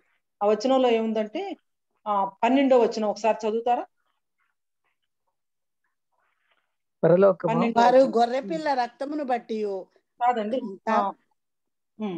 12 పరలోకమా అని ఉంది కదా. 12 పరలోకమా, పరలోక నివాసులారా ఉత్సహించుడి. భూమి సముద్రమా మీకు శ్రమ. అపవాది తమకు సమయము కొంచెమే అని తెలుసుకొని బహు క్రోధము గలవాడై మీ వద్దకు దిగి వచ్చి ఉన్నాడని చెప్పాను. ఈ ఫస్ట్ పార్ట్ మాత్రం గమనించండి. అందుచేత పరలోకమా, పరలోక నివాసులారా ఉత్సహించుడి. భూమి సముద్రమా మీకు శ్రమ. ఇక్కడ ఏం కనిపిస్తా ఉంది? 2 ఆపోజిట్ స్టేట్స్ కనిపిస్తా ఉంది. వాళ్ళకి ఇక సాతానుతో పని లేదండి. పరలోకం వాళ్ళకి, భూమి మీద వాళ్ళకి అతను గెలవలేదు కాబట్టి భూమిని ఆక్రమించి భూమితో పోరాడాలని చూస్తుంది. పరలోకమా పరలోక నివాసులారా ఉత్సహించుడు అంటే అర్థం ఏంటి? ఇక బెడద ఇంకా తప్పిపోయింది, లేదు వాళ్ళకి. అంటే పరలోకంలో దానికి స్థానం లేదు కదా అని సంతోషించమన్నారు. యాక్సెస్ ఇక లేదు. అంటే ప్రతిసారి సందు దొరికినప్పుడల్లా దేవదూతలు దేవుని సన్నిధిలో గ్యాదర్ అయ్యేటప్పుడల్లా సాతాను వస్తుంది, వచ్చి ఏదో ఒకటి మాట్లాడుతుంది, ఏదో ఒకటి చేస్తుంది. కాబట్టి పరలోకంలో ఇది దేవదూతలు చూడటం జరిగింది, వాళ్ళకి కూడా ఇక అలవాటు అయిపోయింది. దీనికి అంతటికీ అంతం ఎప్పుడు వస్తుందా అని వాళ్ళు కూడా ఎదురు చూస్తా ఉన్నారు. ఇక్కడ భూమి సముద్రమా మీకు శ్రమ అంటున్నారు, అంటే వాడు పడవేయబడ్డాడు కదా. ఇప్పుడు భూమి మీద భయంకరంగా ఉండబోతుంది పరిస్థితి. అందుకే భూమి మీద ఉంది, వాడి వరికంతా భూమి మీద ఉంది కాబట్టి వీటి మీదే పోరాడతాడు. అవును. పరలోకము నివాసులకి ఉత్సాహం, ఎందుకంటే ఉత్సహించడంటే సంతోషించండి, ఎందుకంటే పర్మనెంట్ గా ఇక పరలోకానికి మధ్యాకాశానికి కానీ యాక్సెస్ లేకుండా భూమి మీదకు సాతాను పడవేయబడింది. అక్కడ ఉండడు కాబట్టి అక్కడ సంతోషిస్తున్నారు, ఇక్కడికి వస్తాడు కాబట్టి వీళ్ళకి శ్రమ. శ్రమ జాగ్రత్త అని చెప్పేసి ఒక ఇదనమాట. భూమి సముద్రమా మీకు శ్రమ అంటే ఎందుకంటే ఇప్పుడు సాతాను స్థావరం ఏమైపోయింది? సముద్రం అయిపోయింది. భూమి మరియు సముద్రం కూడా స్థావరం అయిపోయింది. 13వ అధ్యాయం మొట్టమొదటి వచనం చూడండి. 13 మనం ఆల్రెడీ దాన్ని చదివేము చూసాము. 13:1 ప్రకటన 13:1. మరియు 10 కొమ్ములను 7 తలలను గల యొక్క క్రూర ముఖము సముద్రములో నుండి పైకి వచ్చుట చూచి తిని దాని కొమ్ముల మీద పరలోకమా పరలోక నివాసులారా ఉత్సహించుడి. పరలోక నివాసులు ఎవరు? దూతలు. ఇంకా ఉన్నారు సంఘం మధ్యాకాశంలో ఉన్న వాళ్ళు దేవుని దూతలు, దేవుడు, జీసస్. అవును. 10వ వచనాన్ని కనుక చూస్తే మనకు అక్కడ అర్థమవుతుంది. 10వ వచనం చదువుతారా? ప్రకటన 12:10. మరియు ఒక గొప్ప స్వరము పరలోకమంది ఇలాగు చెప్పుట వింటిని, రాత్రింబగళ్ళు మన దేవుని ఎదుట మన సహోదరుల మీద నేరము మోపువాడైన అపవాది పడద్రోయబడి ఉన్నాడు కనుక ఇప్పుడు రక్షణయు శక్తియు రాజ్యమును మన దేవుని వాయను, ఇప్పుడు అధికారము ఆయన క్రీస్తుదాయను. చాలు. వారు రాత్రింబగళ్ళు మన దేవుని ఎదుట మన సహోదరుల మీద నేరము మోపువాడైన అపవాది. ఆ మాటను ఒకసారి గమనించండి. సాతాను పని ఏంటంటే నేరం మోపడం. కొంతమంది ఎప్పుడు ఏదో ఒక ఫాల్ట్ ఇతరుల్లో ఉన్నది కనుక్కోవాలని చూస్తుంటారు. అంటే వాళ్ళు ఎవరి జాబ్ లో ఉన్నారు, ఎవరి మినిస్ట్రీలో ఉన్నారు? సాతాను గుంపులో సాతాను యొక్క పరిచర్య చేస్తా ఉన్నారు. సైతాన్ నేచర్ కదా వాళ్ళు. అది సాతాను స్వభావం. రాత్రింబగళ్ళు మన దేవుని ఎదుట మన సహోదరుల మీద నేరము మోపువాడైన అపవాది.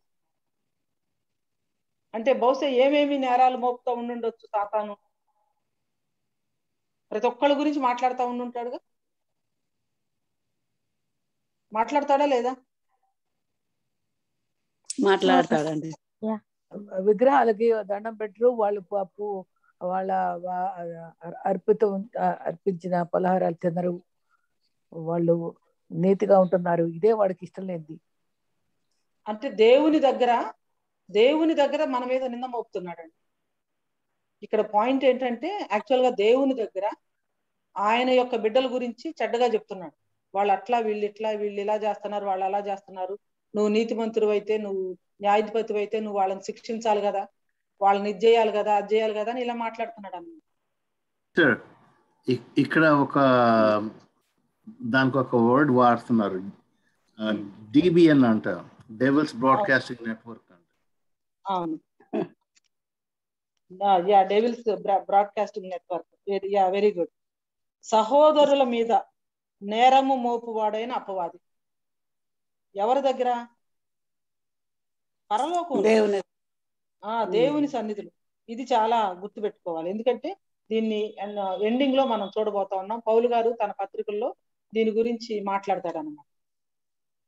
సో అంతేకాకుండా ఇంకా సాతానికి అర్థమైపోయింది తన సమయం ఎంత ఉంది, ఇంకా షార్ట్ పీరియడ్ అని తెలుసు. చాలా స్పెసిఫిక్ గా సంవత్సరాలు కూడా తెలుసు అన్నమాట. కొంచెమే అని తెలుసుకొని, చాలా కొంచెం తనకు సమయం కొంచెమే అని తెలుసుకొని బహుక్రోధము గలవాడు దిగి వచ్చి ఉన్నాడని చెప్పింది. బహుక్రోధము గలవాడై మీ యొద్దకు దిగి వచ్చి ఉన్నాడని చెప్పింది. సో ఇప్పుడు సాతాను యుద్ధం పరలోకంలో ప్రారంభమైంది. దీనికి కారణం ఏమై ఉండొచ్చు అంటే ర్యాప్చర్ అయి ఉండొచ్చు.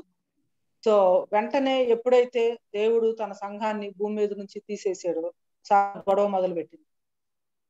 నువ్వు అట్లట్లా చేస్తావు ఏంటి అని చెప్పేసి. ఇంకంతే. ఇప్పుడు మనం ఈ వార్ ని ఎట్లా అర్థం చేసుకోవాలి? ఇది ఫిజికల్ వార్ఫేర్ కాదు కదా. ఏంజల్స్ ఎవరు? ఆత్మస్వరూపులు. అలాగే సాతాను కూడా లూసిఫర్ ఏంజల్స్, దయ్యాలు, వీళ్ళందరూ కూడా ఎవరు అంటే ఏ లెవెల్లో ఈ వార్ జరుగుతుంది, ఎట్లా జరుగుతుంది అనేది మనం పూర్తిగా విజువలైజ్ చేయలేకపోయినా this is definitely at a different kind of war. మనం పోరాడునది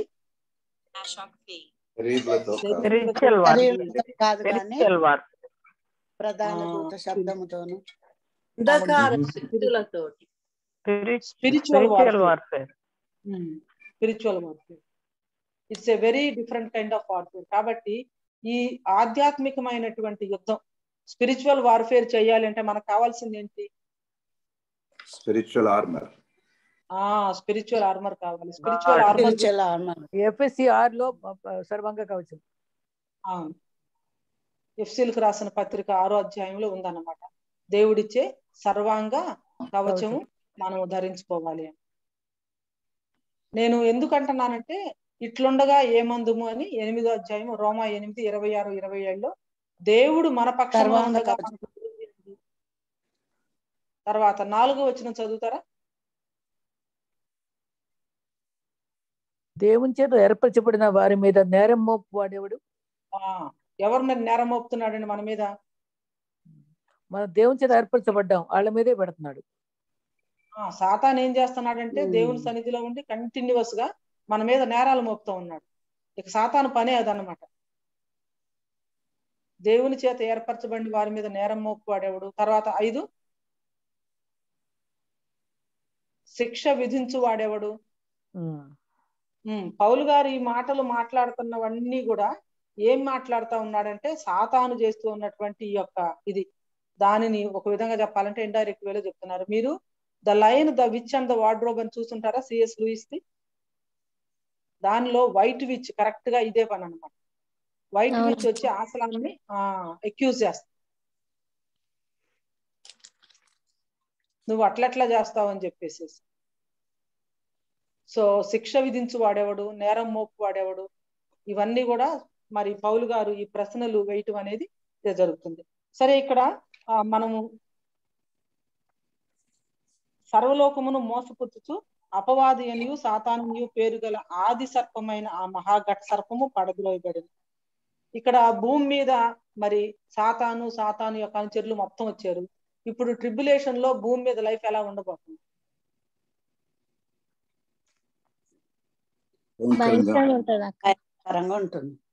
చాలా భయంకరంగా ఉంటది. ఎందుకంటే అన్ని సాతాను యొక్క ఫోర్సెస్ మొత్తం వచ్చి ఇక్కడ కొలువు తీరు ఉన్నారు. ఇప్పుడు 2030లో వన్ వరల్డ్ గవర్నమెంట్ అంటున్నారు కదా అక్క.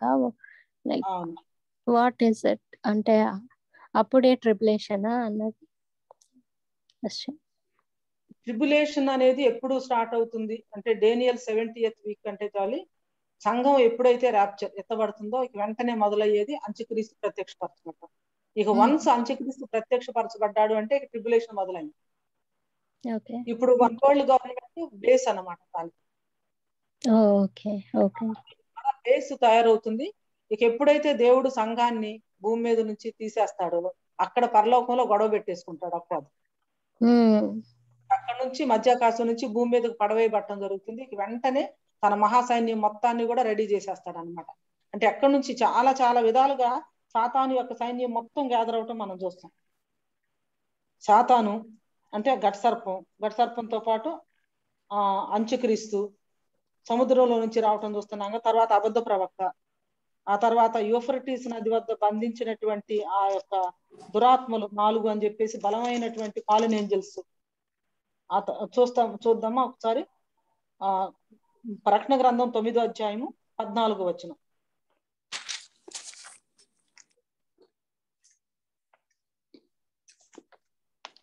ప్రకటన 9.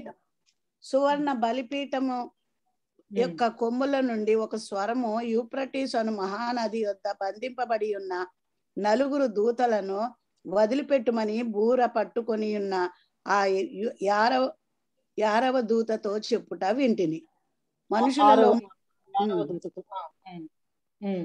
మనుషులలో 3వ భాగము సంవరింపవలనని అదే సంవత్సరం అదే నెలలో అదే దినమున అదే గంటకు సిద్ధపరచబడి ఉండిన ఆ 4 దూతలు వదిలిపెట్టబడిరి. తర్వాత 9వ అధ్యాయము 1వ వచనం కూడా చదువుతారా? 5వ దూత బూర ఊదినప్పుడు ఆకాశము నుండి భూమి మీద రాలిన ఒక నక్షత్రమును చూచి తిని అగాధము యొక్క తాళపు చెవి అతనికి ఇయ్యబడేను. అతడు అగాధము తెరవగా పెద్ద కొలిమిలో నుండి లేచు పొగ వంటి పొగ ఆ అగాధములో నుండి లేచెను. ఆ అగాధములోని పొగ చేత సూర్యుని వాయుమండలమును చీకటి కమ్మెను. ఆ పొగలో నుండి మిడతలు భూమి మీదికి వచ్చెను. భూమిలో ఉండు తేళ్లకు బలమున్నట్టు వాటికి బలము ఇయ్యబడెను. మరియు ఈ పాతాళంలో నుంచి వస్తున్నటువంటి మిడతలు ఇవన్నీ కూడా అపవిత్రాత్మలని మనకు అర్థమవుతుంది. అంటే సింబాలిక్ గా ఇక్కడ ఉన్న మిడతలని. తర్వాత వాటి వర్ణన కూడా చాలా భయంకరమైనటువంటి బాధ.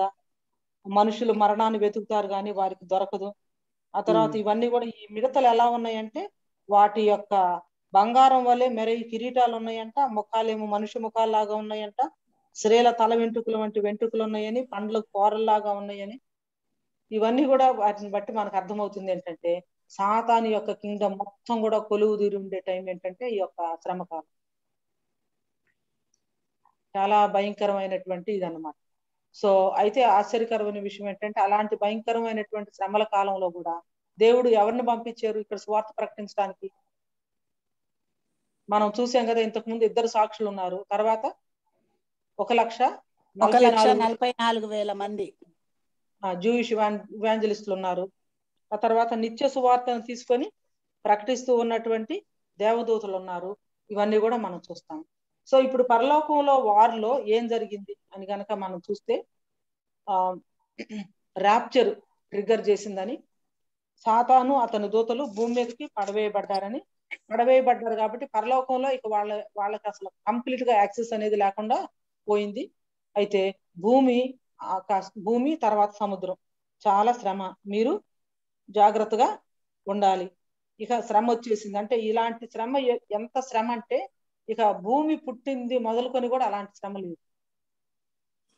ఎలా ఉంటుంది ఒకసారి ఆలోచించండి భూమి మీద పరిస్థితి. భయంకరంగా భయపడుతూ ఉంటుంది. భయంకరమైనటువంటి మహాశ్రమలకి మొదలు అంటారా శాంతి గారు? ఏంటండి? మహాశ్రమలకు ఇది మొదలు. మహాశ్రమలకు ఇది మొదలు. అందుకనే యేసుక్రీస్తు ప్రభువారు మత్తయి సువార్త 24వ అధ్యాయంలో దీని గురించి ఏమంటారు? మహాశ్రమ అంటారు. Great tribulation. అంటే ఇక భూమి పుట్టింది మొదలుకొని ఇక అలాంటిది ఇక ఎప్పుడు కూడా జరగలేదు అని అంటారు అన్నమాట. మత్తయి సువార్త 24వ అధ్యాయం 16వ వచనం. 16 యూదయలో ఉండు వారు కొండలకు పారిపోవాలను. 20 అండి. అప్పుడు మహాశ్రమ కలుగును కనుక మీరు పారిపోవుట చలికాలం అందైనను విశ్రాంతి దినం అందైనను సంభవింపకుండా వలనని ప్రార్థించుడి. లోక ఆరంభము నుండి ఇప్పటి వరకు అట్టి శ్రమ కలుగలేదు, ఇక ఎప్పుడునూ కలగబోదు. ఆ దినములు తక్కువ చేయబడకపోయిన ఎడల ఏ శరీరో తప్పించుకొనడు.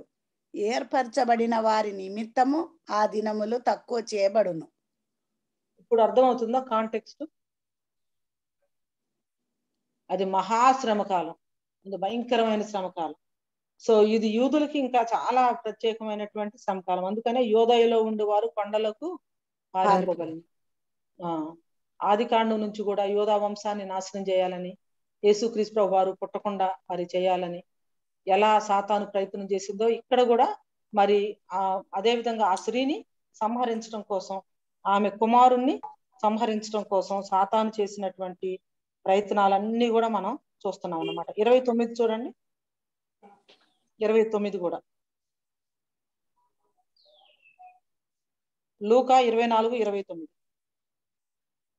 లూకా 24, మత్తయ్యమ్మ సారీ అండి, మత్తయి 24, మత్తయి 24:29.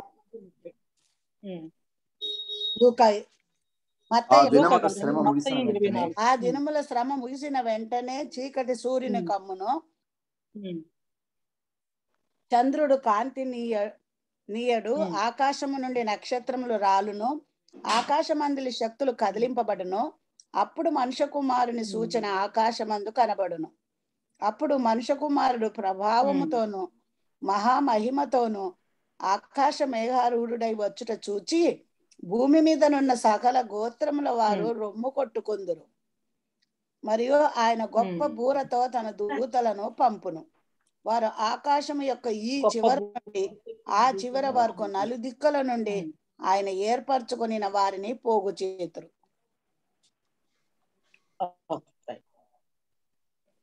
సో మనం సాతాను యొక్క క్యారెక్టర్ చూసాము, పనులు చూసాము, ఆ తర్వాత ఇక్కడ యుద్ధం చూసాము, పరలోకంలో యుద్ధం ఎవరి మధ్య జరుగుతా ఉంది చూసాము, ఏది దీన్ని ట్రిగ్గర్ చేసింది చూసాము. తర్వాత మైఖేల్ అండ్ హిజ్ ఏంజల్స్, మిఖాయేలు అతని దూతలు ఏ విధంగా యుద్ధం చేశారు చూసాము. పరలోకం అంటే మధ్యాకాశం నుంచి సాతాను భూమి మీదకు పడద్రోయబడింది కాబట్టి భూమి మీద ఉన్నటువంటి వాళ్ళకి శ్రమ, భూమి సముద్రమా మీకు శ్రమ అని చెప్పేసి అది కూడా మనం దేవుని వాక్యంలో చూసాము. సాతాను తిరుగుబాటు గురించినటువంటి విషయాలన్నీ కూడా మనం చూసాము. అయితే సాతాను స్థావరం ఎక్కడుంది, తర్వాత అక్కడి నుంచి ఏ విధంగా పనిచేస్తున్నాడు అది కూడా మనం చూసాము. సో యుద్ధం తర్వాత సాతానుకు జరిగింది ఏంటో కూడా మనం చూసాము. సర్వలోకాన్ని మోసపుచ్చుచు అపవాది సాతాను అని పేరు గల ఆది సర్పమైనటువంటి ఘట సర్పం పడద్రోయబడెను. అది భూమి మీద పడద్రోయబడెను, దాని దూతలు దానితో కూడా పడద్రోయబడేది. ఇది ఒకటి గమనించాలి, సాతాను పాతాళంలో లేదు. ఇప్పుడు సాతాను ఎక్కడుందంటే భూమి మీదే ఉంది. పరలోకంలో సాతాను పాపం చేసినప్పుడు సాతాను దేవుని సన్నిధి నుంచి పడద్రోయబడింది, కానీ దేవుని సన్నిధికి యాక్సెస్ ఉంది.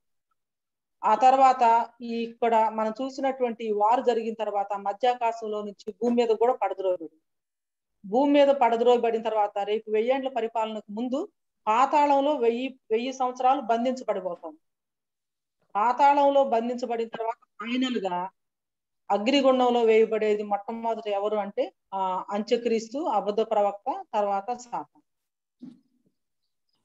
ఇక అంటే స్టేజెస్ గా పాతాళం నుంచి మధ్యాకాశం, మధ్యాకాశం నుంచి భూమి మీద, భూమి మీద నుంచి ఇక ఆ తర్వాత నరకము, అగ్నిగుండంలో ఇక యుగ యుగాలు సాతాను కోసం సిద్ధపరిచినటువంటి అగ్నిగుండంలో పడవేయబట్టం మనం చూస్తాం అన్నమాట.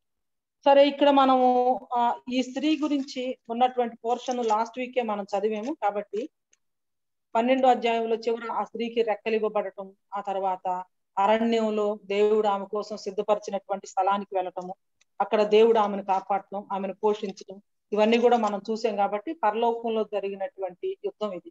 అయితే ఈ రోజున కొంచెం భూమి మీదకి వచ్చి సంఘం ఎట్లా ఉందో ఒకసారి మనం చూద్దాం. పరలోకంలో మరి జరుగుతున్నటువంటి యుద్ధం, జరగబోయే విషయాలు, సాతాను కొంచెమే ఉంది సమయం అని ఎవరిని మృంగుదునా అని సాతాను వెదకుచూ తిరుగులాడుచూ ఉంటే సంఘం ఎట్లా ఉందో ఒకసారి మనం చూద్దాం. ఈ 7 ప్రశ్నల్లోనికి మనం వెళ్ళటానికి మునుపు నేను సంఘాన్ని గురించి కొన్ని విషయాలు రాసాను అన్నమాట. ఏమిటంటే 21st సెంచరీలో సంఘం ఎలా ఉందని.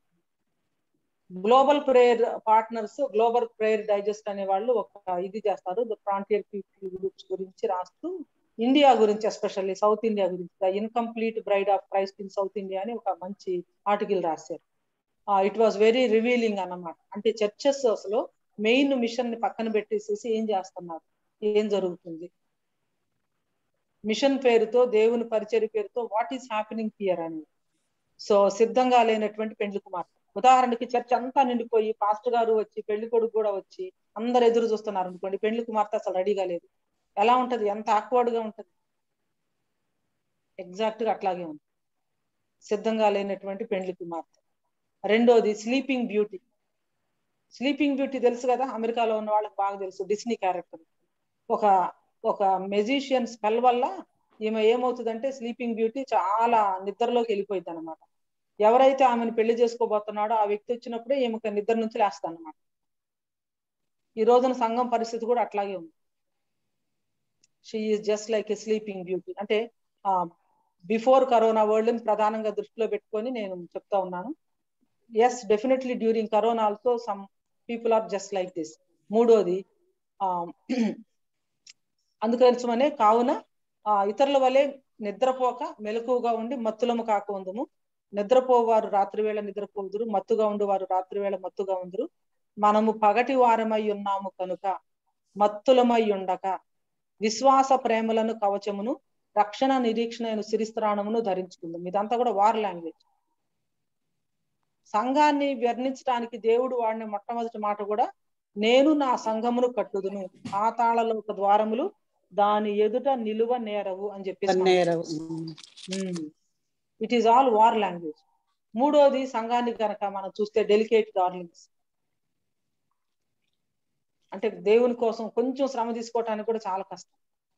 నిర్విచారమైనటువంటి పరిస్థితి, సుఖాసక్తులైనటువంటి స్త్రీలు నిర్విచారమైనటువంటి పరిస్థితి అని. Fourthly, it is kind of very funny but then selfie queens. ఏ చిన్నది చేసినా కూడా దాని గురించి ఫేస్బుక్ లో పోస్టులు, ఇన్స్టాగ్రామ్ లో పోస్టులు, దాని గురించినటువంటి పబ్లిసిటీ. జరుగుతున్న దానికంటే మరి ఎక్కువగా ఇవ్వటం. This is just what in 4 crisp simple words 21st సెంచరీని కనుక మనం వివరించాలి అంటే, అన్ప్రిపేర్డ్ బ్రైడ్, ఇన్కంప్లీట్ బ్రైడ్, సిద్ధంగా లేని పెండ్లి కుమార్తె. డాక్టర్ గారు, ఎస్ అండి. అంటే ప్రేయర్ లోనే చెప్తారు కదా ఆయన, మీరు అన్నట్టు తలుపులు మూసుకొని ఎవరు చూడకుండా నువ్వును నీ పరలోక తండ్రి చూస్తున్నట్టే ప్రార్థన చేయమన్నారు. కానీ ఇవన్నీ వాళ్ళు చేశారు కాబట్టి ఈ విధంగా అయ్యారు కదా, స్లీపింగ్ బ్యూటీస్ లాగా. తర్వాత ఏవి అలా చెయ్యకుండా దేవుడు చెప్పిన వాక్యాన్ని సరిగ్గా వినకుండా అర్థం చేసుకోకుండా చేసిన ప్రేయర్లు కాబట్టి వీళ్ళు ఇలా అయ్యారు అని. అంటే మనుషులు చూడాలని చేయటం తప్పండి, మనుషుల కోసం చేయటం కూడా తప్పు. యేసుక్రీస్తు ప్రభువు వారు శాస్త్రుల్ని పరిశీలిని దుయ్యబట్టింది కూడా అందుకే. మీరు వీధుల మలల్లో, వీధుల కార్నర్స్ లో నిలబడి దీర్ఘమైనటువంటి ప్రార్థన చేస్తారు, మనుషులే చూడాలని చెప్పేసి వాళ్ళని మెప్పించడం కోసమే మీరు చేస్తున్నారని చెప్పేసి దేవుడు వారిని గద్దించడం. అది అలా అనిపించింది ఇవన్నీ చదువుతూ ఉంటే. స్లీపింగ్ బ్యూటీస్, తర్వాత డెలికేట్ డార్లింగ్స్, ఆ తర్వాత selfie queens. These are just 4 simple but very profound and powerful words to describe church in the 21st century. So ఇక్కడ మనం ఒక స్త్రీని చూసాము. ప్రకటన గ్రంథంలో 4 సింబాలిక్ గా ఉన్నటువంటి విమెన్ గురించి మనం చూసాం కదా. ఒకటి యెజబెల్ అనే స్త్రీ, పేగన్ చర్చ్ అనుకున్నాం. రెండోది ఇశ్రాయేలు. మూడోది వ్యభిచారపు స్త్రీ ఉంది కదా, బాబిలోనిష్ చర్చ్. బబులోను, వేశ్య అయినటువంటి బబులోను. దాన్నే అపాస్టేట్ చర్చ్ గా మనం చూసాం. లాస్ట్ వీక్ లో ఈ 4 మనం చూసాం కదా, 4 స్త్రీల గురించి. సారీ, మనం చూద్దాము.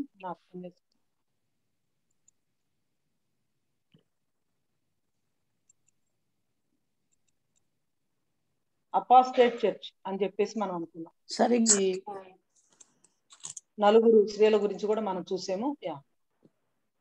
యెజబెలు పేగనిజము.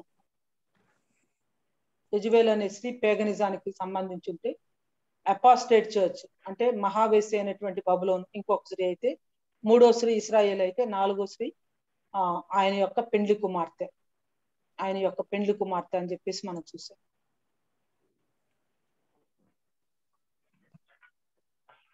సో చివరిగా సంఘానికి దేవుడిచ్చినటువంటి దీని గురించి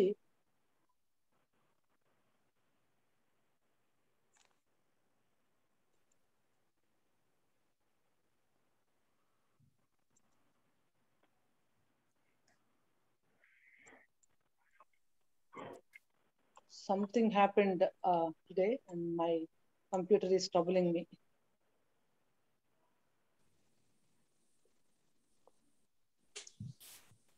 Okay.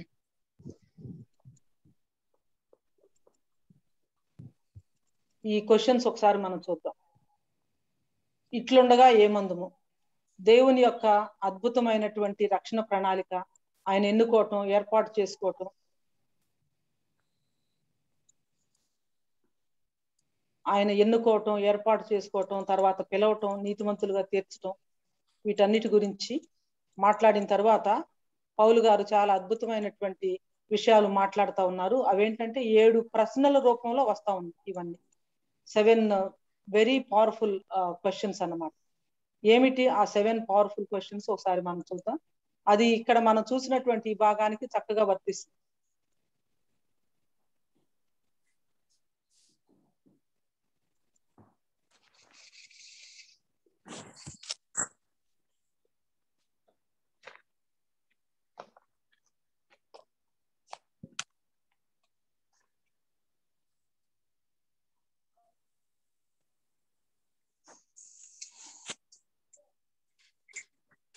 ఇట్లుండగా ఏమందుము, రెండోది దేవుడు మన పక్షమున ఉండగా మనకు విరోధి ఎవడు, తన సొంత కుమారుని అనుగ్రహించుటకు వెనుక తీయక మనందరి కొరకు ఆయన అర్పించిన వాడు ఆయనతో పాటు సమస్తమును మనకెందుకు అనుగ్రహించడు.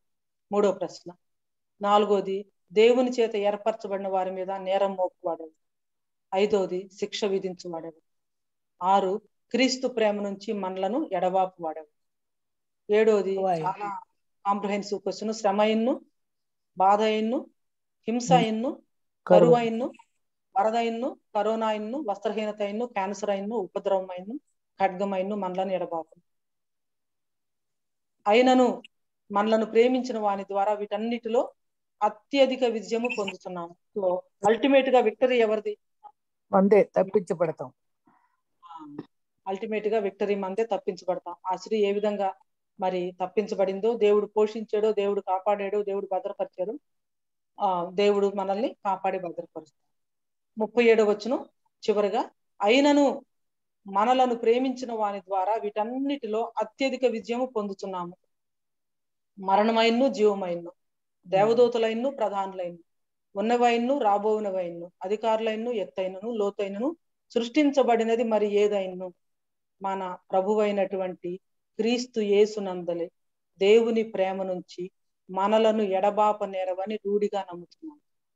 ఇవి చూడండి, మరణమైన, జీవమైన, దేవదూతలైన, ప్రధానులైన, ఉన్నవైన, రాబోనవైన, అధికారులైన, ఎత్తైన, లోతైన, సృష్టించబడినది మరి ఏదైనా, ఇవన్నీ కూడా ఏంటంటే సాతాను, అంధకార శక్తుల యొక్క ఇదన్నమాట, హైరార్కీ. ఇవి ఏవి కూడా మన మీద విజయాన్ని పొందలేవు. ఎందుకు అంటే already we're actually kind of fighting from a victorious ground. కాబట్టి మన ప్రభు అయినటువంటి ఇక్కడ ఒక స్త్రీకి స్త్రీ సందర్భంలో దేవుడు తనకి ఆ నీళ్ల ద్వారా కూడా బాధిస్తా అనుకుంటే వెంటనే నీళ్ళన్నిటిని కూడా అబ్జర్వ్ అయ్యేటట్టు చేస్తాడు. ప్రతి శ్రమలో తగిన రెమెడీ ఉంది, రక్షణ ఉంది, భద్రత ఉంది. అలాగే ఇప్పుడు ఈ సందర్భంలో పౌలు చెప్పింది కూడా అంతే. ప్రతి శ్రమలో మనకు భద్రత ఉంటుంది, ప్రతి శ్రమలో రక్షిస్తాడు. అది లోకనాథులు అంటే ఆర్ఎస్ఎస్ వాళ్ళు అనొచ్చా? అవును, ఆర్ఎస్ఎస్ డెఫినెట్ గా, అంటే వాళ్ళు ఏజెంట్సే కదా. ఏజెంట్సే, అవును. అదే ఇక్కడ లోకనాథులు అన్నాడు కాబట్టి వాళ్ళు ఇక్కడ పవర్ఫుల్ ఉండేప్పుడు కదా. ఇక్కడ సహకారికి, ఆ స్త్రీకి సహకారి అయి ప్రవాహాన్ని భూమి మింగివేయటం, అంటే అది లిటరల్ గా భూమి మృంగివేయటం అనేది మనం పాత నిబంధనలో కూడా చూసినప్పుడు దేవుడు ఏ రీతిగా ఎర్ర సముద్రాన్ని వాళ్ళ కోసం పాయలుగా చేసి వాళ్ళని నడిపించారు. కరో రథాలన్నింటినీ కూడా కొట్టుకుని పోయేటట్టు చేశాడు. తర్వాత లిటరల్ గా భూమి నెరవిడిచి దాతాను, కోరహు, అభిరాము వాళ్ళని మింగివేయటం, ఇవన్నీ కూడా దేవుడు ఎలా భూమిని తర్వాత సముద్రాన్ని కూడా తన ప్రజల కోసం చీల్చాడు అనేది అర్థమవుతుంది. భద్రపరిచాడు. అరణ్యంలో ఆహారాన్ని ఏ రీతిగా ఇచ్చాడు అనేది అర్థమవుతుంది.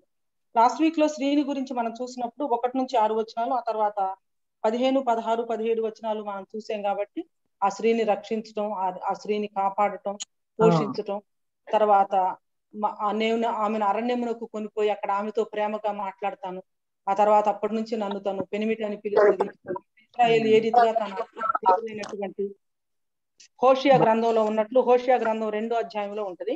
నేను ఆమెతో ప్రేమతో మాట్లాడతాను, తర్వాత నన్ను ఆమె యొక్క విగ్రహాలని వీటన్నిటిని కూడా వదిలేసి నా వైపు తిరుగుతుంది, ఆకోరులో నిరీక్షణ ద్వారంగా చేస్తాను. హోషియా గ్రంథం ఒకసారి చూద్దామా? హోషియా గ్రంథంలో ఇశ్రాయేలు గురించి మాట్లాడినటువంటి మాటలన్నీ కూడా కరెక్ట్ గా ఇక్కడ ఈ స్త్రీకి వర్తించడం మనం చూస్తాం అన్నమాట. హోషియా గ్రంథం 2వ అధ్యాయం హోషియా 2:14 నుంచి.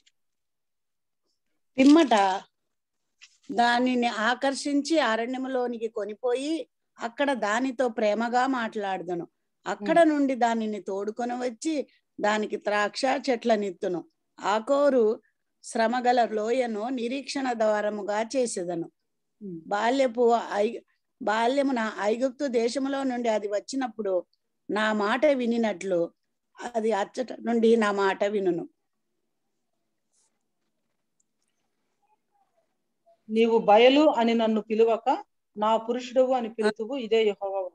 అచ్చట నుండి నా మాట వినును. నీవు బయలు అని నన్ను పిలువక నా పురుషుడు అని పిలుతువు, ఇదే యెహోవా వాక్కు. పాత నిబంధనలో ఇశ్రాయేలు అంతా కూడా యెహోవా యొక్క భార్య. అంటే ఒక మాటగా చెప్పాలంటే సంఘం ఎప్పుడు కూడా భార్యగా పిలువబడలేదు, ఎందుకంటే ఇంకా వివాహం కాలేదు కదా. సంఘం ఎప్పుడు కూడా వధువుగానే సిద్ధపరచబడుతున్నటువంటి వధువుగానే, పెండ్లి కుమార్తె సంఘంగానే మనం చూస్తాము చర్చ్ విషయంలో. ఇక్కడ తప్పనిసరిగా ఈమె ఇశ్రాయేలు నేషన్ చూపిస్తుంది అనేది దీన్ని బట్టి కూడా మనకు చాలా చక్కగా అర్థమవుతుంది. ఈ స్త్రీ it is symbolic of Israel as a nation అనేది మనకు అర్థమవుతుంది. ఓకే, సో స్త్రీని చూసాము, శిశువుని చూసాము, ఘట సర్పాన్ని చూసాము, యుద్ధాన్ని చూసాము, ఆ తర్వాత ఎవరి మధ్య జరుగుతుందో చూసాము, ఎవరు ఫైట్ చేస్తున్నారో చూసాము, ఎలా ఫైట్ చేస్తున్నారో చూసాము, యుద్ధోపకరణాలు ఏంటో చూసాము, అల్టిమేట్ గా ఏం జరిగిందో చూసాము. జరిగినప్పుడు భూమి మీదకి పంపబడినటువంటి పడద్రోయబడినటువంటి సాతాను అతని దూతలతో మహాశ్రమల కాలంలో భూమి ఎంత ఘోరంగా నిండిపోయిందో మనం చూసాము. ఆ తర్వాత సాతాను మరి ఘట సర్పం ఆ స్త్రీ యొక్క శేషించినటువంటి సంతానంలో మిగిలినటువంటి వారు వాళ్ళనన్నా హతం చేయాలని చెప్పేసి ఏ విధంగా ప్రయత్నిస్తుందో మనం చూసాము. సహోదరుల మీద ఎల్లప్పుడూ నేరం మోపేవాడు అపవాది. అపవాది యొక్క పేరే అపనింద పిశాచం. ఇవన్నీ కూడా చూసిన తర్వాత రోమిలకు రాసిన పత్రికలో ఉన్న 7 అద్భుతమైనటువంటి క్వశ్చన్స్ ను మనం ఎండింగ్ లో మాట్లాడుకుంటా ఉన్నాం. ఎందుకంటే దీనికంటే ముందు పౌలు గారు ఏమంటారంటే, దేవుడు ఎవరిని ముందుగా ఎరిగినో వారిని ఎన్నుకున్నారు, ఏర్పాటు చేసుకున్నారు, పిలిచారు, నీతిమంతులుగా తీర్చారు, వారిని ఆయన మహిమపరిచారు అని చెప్పి ఇంత చెప్పిన తర్వాత ఇంకేమనాలో తెలియదు. ఇట్లుండగా ఏముండదు అంటే, ఇంత గొప్ప ప్రణాళిక దేవునికి ఉంటే ఇంకా మనం ఏమంటాం? దేవుడు మన పక్షాన ఉంటే మనకు విరోధి ఎవరు? సొంత కుమారుణ్ణి ఆయన ఇవ్వడానికి వెనుక తెలియదు, ఆయనతో దేవుని చేత నేర్పరచబడిన వాడి మీద నేరం ఎవరు మోపుతాడు? శిక్ష ఎవరు విధిస్తాడు? తెలివేయబడిన యేసుక్రీస్తు ప్రభు తప్ప. అసలు క్రీస్తు ప్రేమ నుంచి మనల్ని ఎడబాపేది ఏంటి? ఇంకా ఇక్కడ మీ లిస్ట్ ఏదైనా పెట్టుకోండి, శ్రమ అయినా, బాధ అయినా, హింస అయినా, కరువు అయినా, కరోనా అయినా, లేకపోతే వరదలైనా, సైక్లోన్స్ అయినా, ఖడ్గమైనా, పర్సిక్యూషన్ అయినా ఏది కూడా ఎడబాపలేదు. ఎందుకంటే అత్యధికమైనటువంటి విజయము మనదే కాబట్టి. సో కాబట్టి ఇన్ని బాధలు తప్పించుకోవాలంటే అతి పవిత్రంగా మన రక్షణ కాపాడుకొని సిద్ధంగా ఉండాలి, అంతే కదండి? అవును, అతి పవిత్రంగా జీవిస్తూ మనం దేవుని రాకడ కోసం సిద్ధపడినప్పుడు డెఫినెట్ గా ఈ యొక్క శ్రమల కాలంలో మనం ఈ కష్టాలన్నీ తప్పించుకుంటాం. ఏంటంటే శాంతి గారు, అయితే మరి కొంతమంది ఏమంటారంటే, శ్రమల కాలంలో సంఘం కొంతకాలం అయినా భూమి మీద ఉంటది, మిడ్ ట్రిబ్యులేషన్ ర్యాప్చర్ అంటారు. మిడ్ ట్రిబ్యులేషన్ అంటే శ్రమల కాలం మధ్యలో సంఘం ఎత్తబడుతుందని. మరి కొంతమంది లేదు లేదు మీరంతా చాలా రాంగ్ గా చెప్తున్నారు, అసలు సంఘాన్ని శ్రమల నుంచి దేవుడు ఎందుకు తప్పిస్తారు, అసలు సంఘం శ్రమల్లో నుంచే పుట్టింది, శ్రమల్లో నుంచే వచ్చింది, కాబట్టి సంఘం కూడా శ్రమ కాలంలో ఉంటది అని పోస్ట్ ట్రిబ్యులేషన్ ర్యాప్చర్ కొంతమంది చెప్తారు. సరే, పోస్ట్ ట్రిబ్యులేషన్ ర్యాప్చర్ అయినా, మిడ్ ట్రిబ్యులేషన్ ర్యాప్చర్ అయినా, బిఫోర్ ట్రిబ్యులేషన్ ర్యాప్చర్ అయినా మనం ట్రిబ్యులేషన్ కి కానీ శ్రమకు కానీ భయపడేది లేదు, భయపడాల్సిన అవసరం కూడా లేదు. సాతానికి భయపడేది లేదు, అపవాదికి భయపడేది లేదు, అంత్యక్రీస్తుకి భయపడేది లేదు, అబద్ధ ప్రవక్తకు భయపడేది లేదు. హతసాక్షులు అవడానికి కూడా సిద్ధంగా ఉండాలనే కదా. అవును, అవును. అయితే దేవుని వాక్యంలో మనం అర్థం చేసుకున్న దాన్ని బట్టి ఇలాంటి భయంకరమైనటువంటి పరిస్థితుల్లో దేవుడు సంఘాన్ని భూమి మీద ఉంచడానికి మాత్రం మనకు అర్థమవుతుంది. ఇప్పుడు ఆఫ్ఘనిస్తాన్ ని మరి తాలిబాన్స్ రావడానికి ముందు అమెరికా ఏం చేసింది, బ్రిటన్ ఏం చేసింది, నిన్న ఇక సెలవు అని చెప్పేసి పేపర్లో వేసేసారు. వాళ్ళ యొక్క పీపుల్ మొత్తాన్ని పిలిపించేసారు. ఆఫ్టర్ ఆల్ ఒక లోకమే ఒక భయంకరమైనటువంటి తాలిబాన్స్ యొక్క దీనిలోనికి రావడానికి మునుపు మన వాళ్ళకి ప్రొటెక్షన్ ఉండదు కాబట్టి వాళ్ళని పిలిపిస్తా ఉంటే స్పెషల్ ఫ్లైట్ లో దేవుడు తన యొక్క పెండ్లి కుమార్తెను ఉంచుతాడా? సాతాను, అపవాది, అంత్యక్రీస్తు భయంకరమైనటువంటి యొక్క సాతాను దుష్ట శక్తులు మొత్తం అసలు రిలీజ్ అయిపోయి భూమి మీద నానా గందరగోళం గత్తరగా ఉండే పరిస్థితుల్లో దేవుడు సంఘాన్ని ఉంచుతాడని చెప్పేసి నేనైతే అనుకోవట్లేదు. సిస్టర్, ఇందాక మనము మత్తయిలో ఒక వర్సెస్ చూసాం కదా, దాంట్లో మనము 30వ వచనంలోనేమో అప్పుడు మనుష్య కుమారుని సూచన ఆకాశం ముందు కనబడును, అప్పుడు మనుష్య కుమారుడు మేఘాలుడే వచ్చి చూసి భూమి మీద ఉన్న సకల గోత్రముల వాళ్ళు రొమ్ము కొట్టుకుందరు అనండి. 31లోనేమో మరియు ఆయన గొప్ప బూరతో తన దూతలను పంపును, వాళ్ళ ఆకాశం యొక్క ఈ చివరి నుంచి ఆ చివరి వరకు నలుదిక్కుల నుంచి ఆయన ఏర్పరచుకున్న వారిని పోగు చేతురు అనండి కదా సిస్టర్. అంటే ఇజ్ ఇట్ అబౌట్ సంఘం క్రైస్ట్ చర్చ్ గురించా, లేకుంటే మిగిలిన శ్రమల కాలంలో రక్షించబడిన వారిని గురించా? శ్రమల కాలంలో కూడా రక్షించబడే వాళ్ళు ఉంటారు కదా వాళ్ళు. అంటే ఇది పోస్ట్ ట్రిబ్యులేషన్ లో ఎత్తబడటానికి సూచన అని అడుగుతున్నాను. అంటే యాక్చువల్ గా సేమ్ టెక్స్ట్ ని ప్రీ ట్రిబ్యులేషన్ వాళ్ళు ఒక విధంగా ఇంటర్ప్రిట్ చేస్తారు, పోస్ట్ ట్రిబ్యులేషన్ వాళ్ళు ఇంకొక రకంగా ఇంటర్ప్రిట్ చేస్తారు. ఇప్పుడు మత్తయి సువార్తలో మనం చూసేమే 24వ అధ్యాయంలో ఆ దినముల శ్రమ ముగిసిన పిమ్మట ఆయన భూమి మీదకి దిగొస్తాడు అనేది కరెక్ట్ గా మరి ప్రీ ట్రిబ్యులేషన్ దానికి ఒక బలమైనటువంటి ఇదిగా తీసుకుంటారు. అంటే యేసుక్రీస్తు యొక్క సెకండ్ కమింగ్ లో ప్రత్యక్షత రెండో పార్ట్ అని. సేమ్ దాన్ని మరి యేసుక్రీస్తు ప్రభు వారు వచ్చినప్పుడు అందరూ ఆయన చూస్తారని ఉంది కాబట్టి సీక్రెట్ గా ఎక్కడ ఉంది ర్యాప్చర్, అది లేదు అనేది మరి పోస్ట్ ట్రిబ్యులేషన్ పీపుల్ చెప్తారు. సో కాబట్టి నేనేమంటానంటే ఈ 3 పొజిషన్స్ ఉన్నాయి. ఫర్ మీ ఇవి మేజర్ డాక్టర్స్ అని నేను అనుకోను. యేసు ప్రభు వారు రావటం, సంఘాన్ని తీసుకువెళ్ళటం అది చాలా ప్రధానమైన విషయం.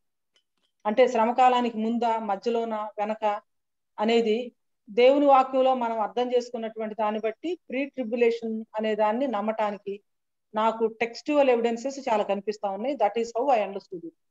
దానికి భిన్నంగా వేరే వాళ్ళు వేరే విషయాలు చెప్తా ఉన్నప్పుడు నేను దాని గురించి నేనేమి మాట్లాడను. కానీ మైనర్స్ ని మేజర్ చేయాల్సిన అవసరం లేదు, మేజర్స్ ని మైనర్ చేయాల్సిన అవసరం లేదు. ప్రభు వస్తారు, ఫిజికల్ గా వస్తారు, మనము మహింపరచబడినటువంటి దేహాలతో ఆయనతో పాటు ఉంటాము, ప్రభుతో పాటు నిరంతరం ఉంటాము. సో దాని వరకు అయితే ఏం తేడా లేదు కదా. కాబట్టి that is how I kind of look at things అనమాట. దేవుని రాకడ కోసం సిద్ధపడటం చాలా ఇంపార్టెంట్. అమ్మా శాంత, ఒక క్వశ్చన్ రా. చెప్పండి అన్న. అదే ఇప్పుడు సంఘం ఎత్తబడిన తర్వాత 7th చాప్టర్ లో 1,44,000 యోధులు రక్షింపబడతారు, తర్వాత అసంఖ్యాకమైనటువంటి ప్రజలు కూడా రక్షింపబడతారు. ఎట్లా, who are there to present the gospel? Gospel present చేయడానికి ఇప్పుడు 1,44,000 పీపుల్ ఉన్నారు, 44,000 ఉన్నారు కదా. మరి వాళ్ళు ఎలా వచ్చారు? దేవుడు వాళ్ళని ప్రత్యేకంగా సీల్ చేసి శ్రమకాలం కోసం జూయిష్ బిలీవర్స్ ఉంచారని చెప్పేసి మనం చూసాం. ఇద్దరు సాక్షులు ట్రిబ్యులేషన్ సైన్స్ అనే దానిలో మనం చూసినప్పుడు ఇద్దరు సాక్షులు ఉన్నారు, వాళ్ళు వచ్చి ప్రకటిస్తారు కదా. అంటే అది క్రానలాజికల్ గా ఎట్లా అంటే ఇప్పుడు అది సాక్షులు వచ్చిన తర్వాత వీళ్ళు రక్షింపడదామని అనుకోవాలా మనం? ఈ ఇద్దరు సాక్షులు వచ్చిన తర్వాత వీళ్ళు వస్తారని చెప్పేసా? అదే 1,44,000 జూయిష్ బిలీవర్స్, జూయిష్ ఎవాంజలిస్ట్ అంటారు కదా. అవును అవును. వాళ్ళు ఎలా ప్రభు దగ్గరికి వచ్చారని వాళ్ళకి మనకి టెక్స్ట్ లో వాళ్ళు ఎలా ప్రభు దగ్గరికి వచ్చారనేది క్లియర్ లేదు కదరా. క్లియర్ లేదు కదా. దాని గురించి post tribulation people question raise చేసి దాని గురించి క్లియర్ గా లేదు. అయితే దేవుడు వాళ్ళని ప్రత్యేకంగా సీల్ చేసి ఉంచాడు అని చెప్పేసి మాత్రం మనకు అర్థమవుతుంది. Okay okay they are Jewish believers and దేవుడు వాళ్ళని ప్రత్యేకంగా సీల్ చేసి ఈ శ్రమ కాలం కోసం వారిని ఉంచారు అనేది అర్థమవుతుంది. తర్వాత రెండోది ఇద్దరు సాక్షుల గురించి ఉంది. తర్వాత ఈ 7 ఏళ్ల శ్రమల కాలంలో ఈ ఆర్డర్ ఆఫ్ ఈవెంట్స్ కూడా మొట్టమొదట ఏం జరుగుతుంది, తర్వాత ఏం జరుగుతుంది అనేది కొంచెం మనం కరెక్ట్ గా అంటే ఎయిర్ టైట్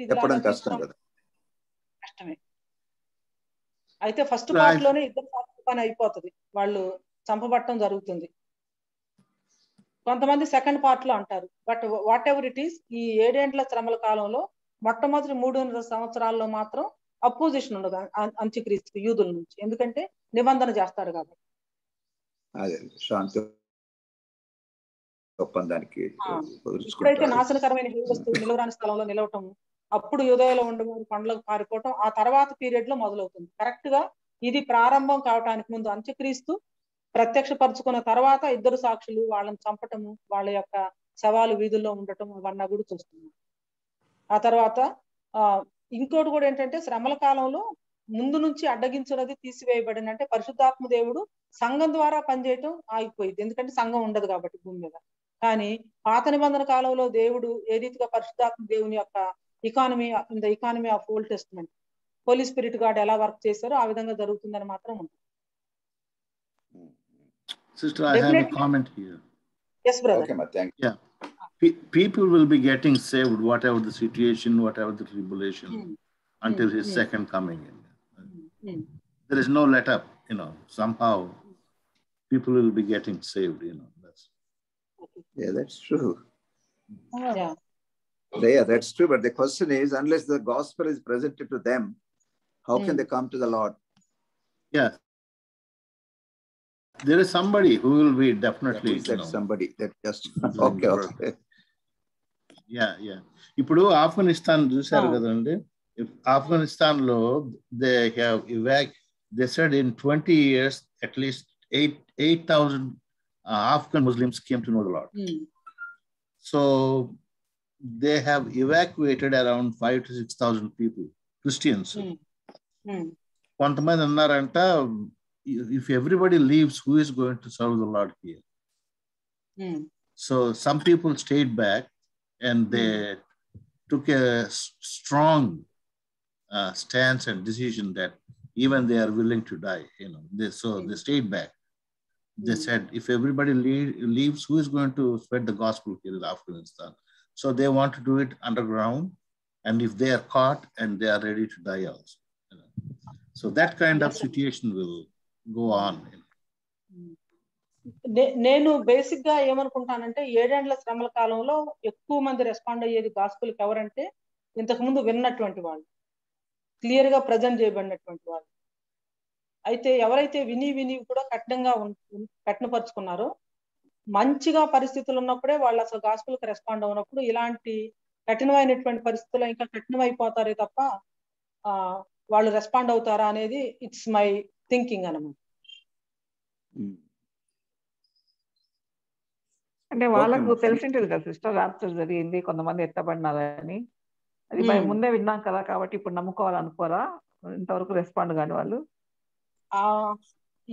అది ఆలోచించాలండి.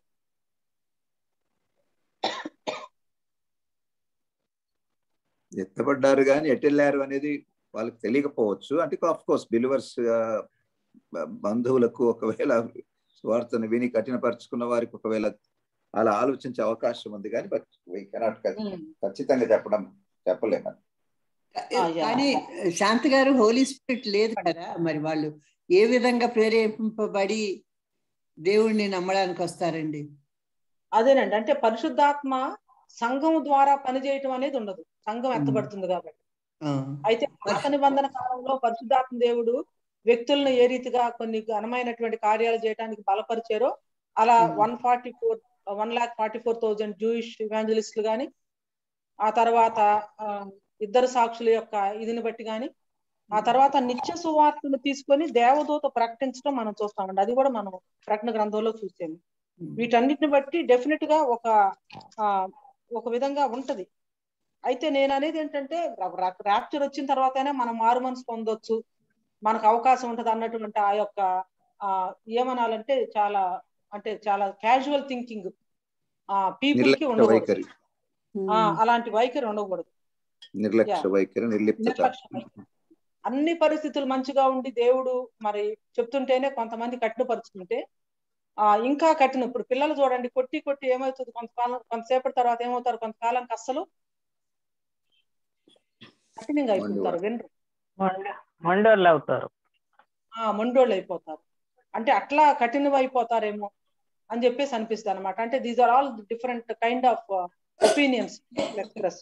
ఒకసారి ప్రకటన 14 చూడండి, ప్రకటన 14, 6, 7 వచనాలు.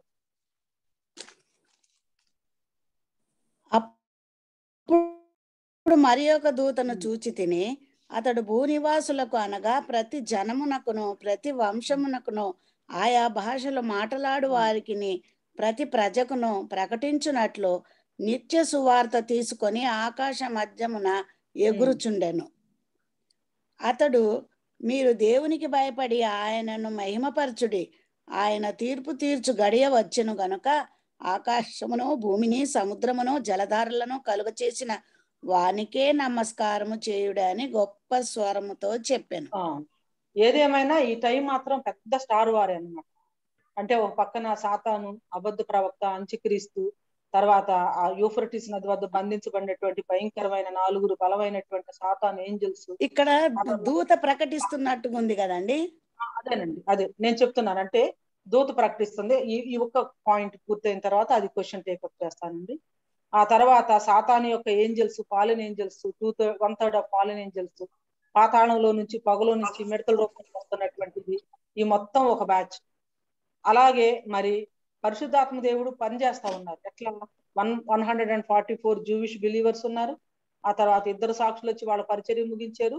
ఒక బలమైనటువంటి దూత ఆకాశంలో ఎగురుతూ నిత్య సువార్తను తీసుకొని ప్రకటించడం జరుగుతుంది.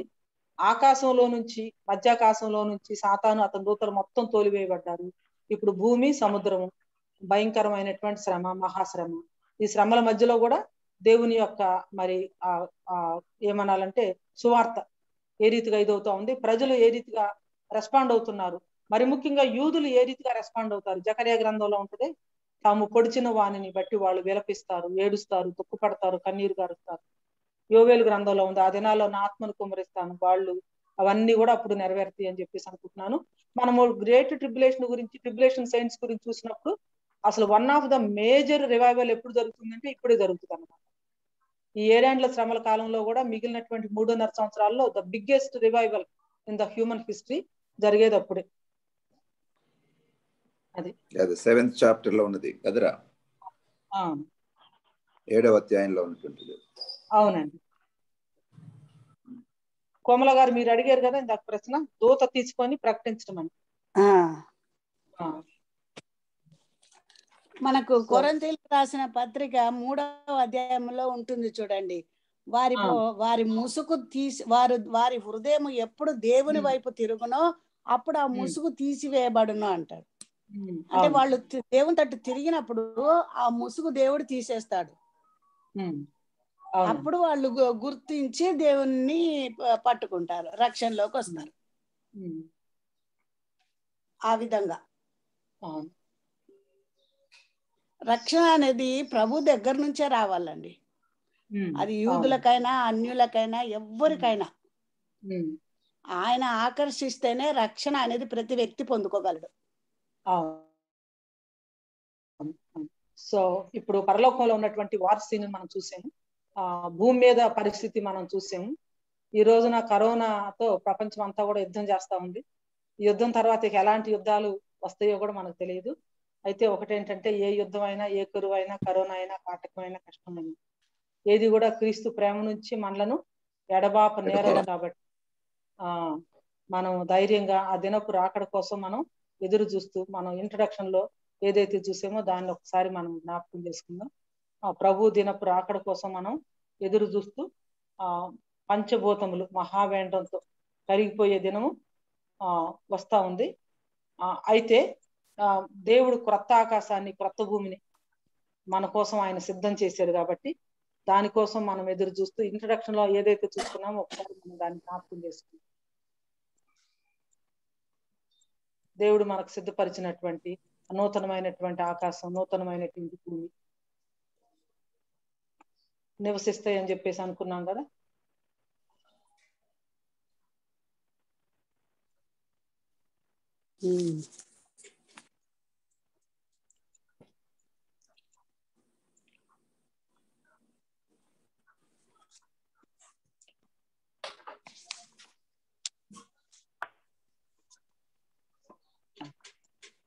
నూతనమైనటువంటి ఆకాశం, నూతనమైన భూమి. అయినను మనం ఆయన వాగ్దానమును బట్టి క్రొత్త ఆకాశము కొరకును క్రొత్త భూమి కొరకును కనిపెట్టుచున్నాము, వాటి యందు నీతి నివసించు. సో ఆ నిరీక్షణతో ఆయన రాకడ దినం కోసం అపేక్షిస్తూ ఎదురు చూస్తూ దేవుని వాక్యంలో ఉంది. ఆకాశములు రవులుకొని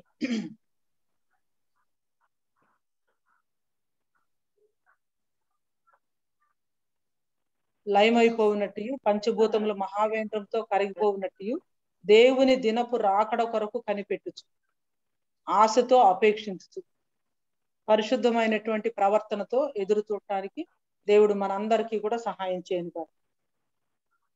ఆమేన్. Over to Phani. Thanks, Akka. Thank you so much. Yeah. I'm sorry about this technical snag, and I do not know why it happened, and sorry for the inconvenience. Yeah, it's okay, Akka. No problem. Yeah. Brother A.S. Isaac garu, మీరు ఏమన్నా share చేసుకొని prayer చేస్తారా?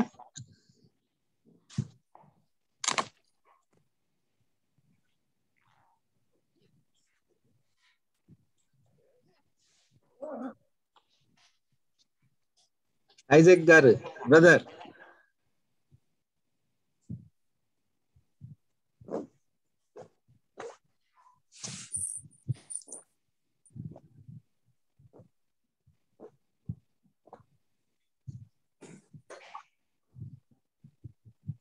ఆశాజనకమైనటువంటి నిరీక్షణాస్పదమైనటువంటి మాటలు మనం విన్నాం. కాబట్టి ఒకవైపు పరిస్థితి అంతా భయోత్పాతకంగా ఉన్నప్పటికీ దేవుని పిల్లల పక్షాన దేవుడు ఉన్నాడన్న ధైర్యాన్ని మీరు సమరైజ్ చేసి ప్రేయర్ చేయమని అంటా ఉన్నారు. అమ్మా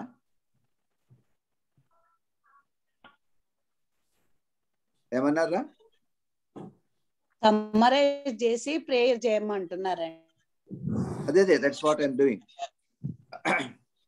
అదే రోమా పత్రిక 8వ అధ్యాయంలో నుంచి మనం విన్నట్టుగా దేవుడు మనల్ని వినబడతలేదా?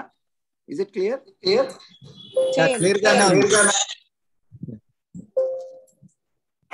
ఓకే. సో దేవుడు మనల్ని ఏర్పరచుకున్నాడు, ఎన్నుకున్నాడు, ఆయన మనల్ని నీతిమంతులుగా తీర్చాడు, మనల్ని మహిమపరిచాడు. కాబట్టి ఆ మాటలు మనకు ఎంతో ధైర్యాన్ని, గొప్ప స్ఫూర్తినిచ్చేవిగా, ప్రోత్సాహాన్ని ఇచ్చేవిగా ఉండాలని నేను విశ్వసిస్తూ, అలాగే దేవుని బిడ్డలమైన మనం దేవుడు మన పక్షమునుగా మనకు విరోధి ఎవరు లేరన్న విషయాన్ని ఎరిగిన వారమై ధైర్యంగా, నిబ్బరంగా, నిరీక్షణ కలిగి మనం ఈ లోకంలో పరిస్థితుల వైపు కాకుండా ప్రభు వైపు చూస్తూ ధైర్యంగా జీవించాలనేటువంటి విషయాన్ని మనం జ్ఞాపకం చేయబడ్డాం. అలా జీవించడానికి మనం తీర్మానం చేసుకుందాం, ప్రభు వైపు చూద్దాం. సో ప్రభు ప్రేమ నుంచి ఎడబాపేది ఏది లేదని చాలా ప్రోత్సాహకరమైన మాట అది, చాలా ధైర్యాన్ని ఇచ్చే మాట అది నిజంగా. కాబట్టి గొల్యాతు నిలబడి బెదిరిస్తున్నప్పుడు సౌలు సైన్యమంతా గొల్యాతు వైపే చూశారు, కానీ దేవుని వైపు చూడలేదు. దావీదు దేవుని వైపు చూశాడు, కాబట్టి గొల్యాతును ఎదిరించగలిగాడు. అలాగే మనము అన్ని పరిస్థితుల్లో అన్నిటి నుంచి మనల్ని విడుదల చేయించగలిగిన ప్రభు వైపు చూస్తూ అత్యధిక విజయాన్ని దయచేసి ప్రభు వైపు చూస్తూ జీవించడానికి పరిశుద్ధాత్మ దేవుడు మనకు సహాయం చేయను గాక. ప్రార్థన చేసుకుందాం. దయగలిగిన మా తండ్రి, మహోన్నతుడైన మా గొప్ప దేవా, మీకు స్తోత్రాలు. యేసయ్య, మా ప్రియ విమోచకుని అత్యంత పవిత్రమైన నామాన కృతజ్ఞత కలిగిన హృదయాలతో మీ దాసురాల ద్వారా మా గమనానికి మీరు తీసుకొని వచ్చిన అనేకమైనటువంటి అమూల్యమైనటువంటి సత్యాలను బట్టి మమ్మల్ని ప్రోత్సహించి, ప్రోద్బలపరిచి, ధైర్యపరిచి, బలపరిచే మాటల్ని ప్రభా మీరు మాకు వినిపించారు. మీకు స్తోత్రాలు. లోకమంతా అల్లకల్లోలంగా ఉన్నప్పటికీ, లోకమంతా అలజడిగా ఉన్నప్పటికీ, ఆందోళనతో నింపబడినప్పటికీ, అస్తవ్యస్తంగా, అయోమయంగా, అరాచకంగా ఉన్నప్పటికీ కూడా మీరు మాలో ఉన్నారు, మాతో ఉన్నారు కాబట్టి మేమేమాత్రం కూడా పరిస్థితులను చూస్తూ భయపడే వారంగా కాకుండా విశ్వాసమైన కర్త అయిన యేసు వైపు చూస్తూ మా విశ్వాస జీవితాన్ని మా పందెంలో ఓపికతో పరిగెత్తడానికి ప్రభు మీరు మాకు సహాయం చేయండి. మీ వాగ్దానాలను, మీ వాక్యాలను మేము చేపడుతూ విశ్వాసంలో ముందుకు సాగడానికి, మా ప్రభు మీద మా దృష్టి ఉంచడానికి, లక్ష్యం ఉంచడానికి, అన్ని పరిస్థితుల్లో ఆయన హత్తుకోవడానికి, ఆయన కొరకు బ్రతకడానికి మీ కృప మాకు అనుగ్రహించమని, మీ దాసరాలను ఇంకా మీరు బలపరిచి ఆత్మపూర్ణాలుగా చేసి అనేకులకు ఆశీర్వాదకరంగా మీరు వాడాల్సిందిగా ప్రార్థిస్తూ, మీ మాటలు మా హృదయాలలో భద్రం చేసుకున్న వారమై ఏ విధంగా తలపోస్తూ భద్రం చేసుకున్నదో క్రీస్తు యేసు వాక్యం మీ హృదయాలలో సమృద్ధిగా నివసింపనీయుడు అన్నట్టుగా మీ వాక్యాన్ని సమృద్ధిగా నివసింపనిస్తూ తత్ప్రకారం జీవించడానికి సహాయం చేయమని మీ కృపగల హస్తాలకు మీ దాసరాలను మమ్మల్ని అందరిని అప్పచెప్పుకుంటూ యుఈసిఎఫ్ వారిని అలాగే మిగతా అనేకులని మీ కృపలో భద్రపరచమని, మీరు ఆకడుకు సిద్ధపరచమని యేసు మా రక్షకుని దివ్యనామమున అడుగుచూ ఉంటున్నాము తండ్రి. ఆమేన్. Thanks brother, thank you so much. Thanks Akka, thank you all for joining. Thank you.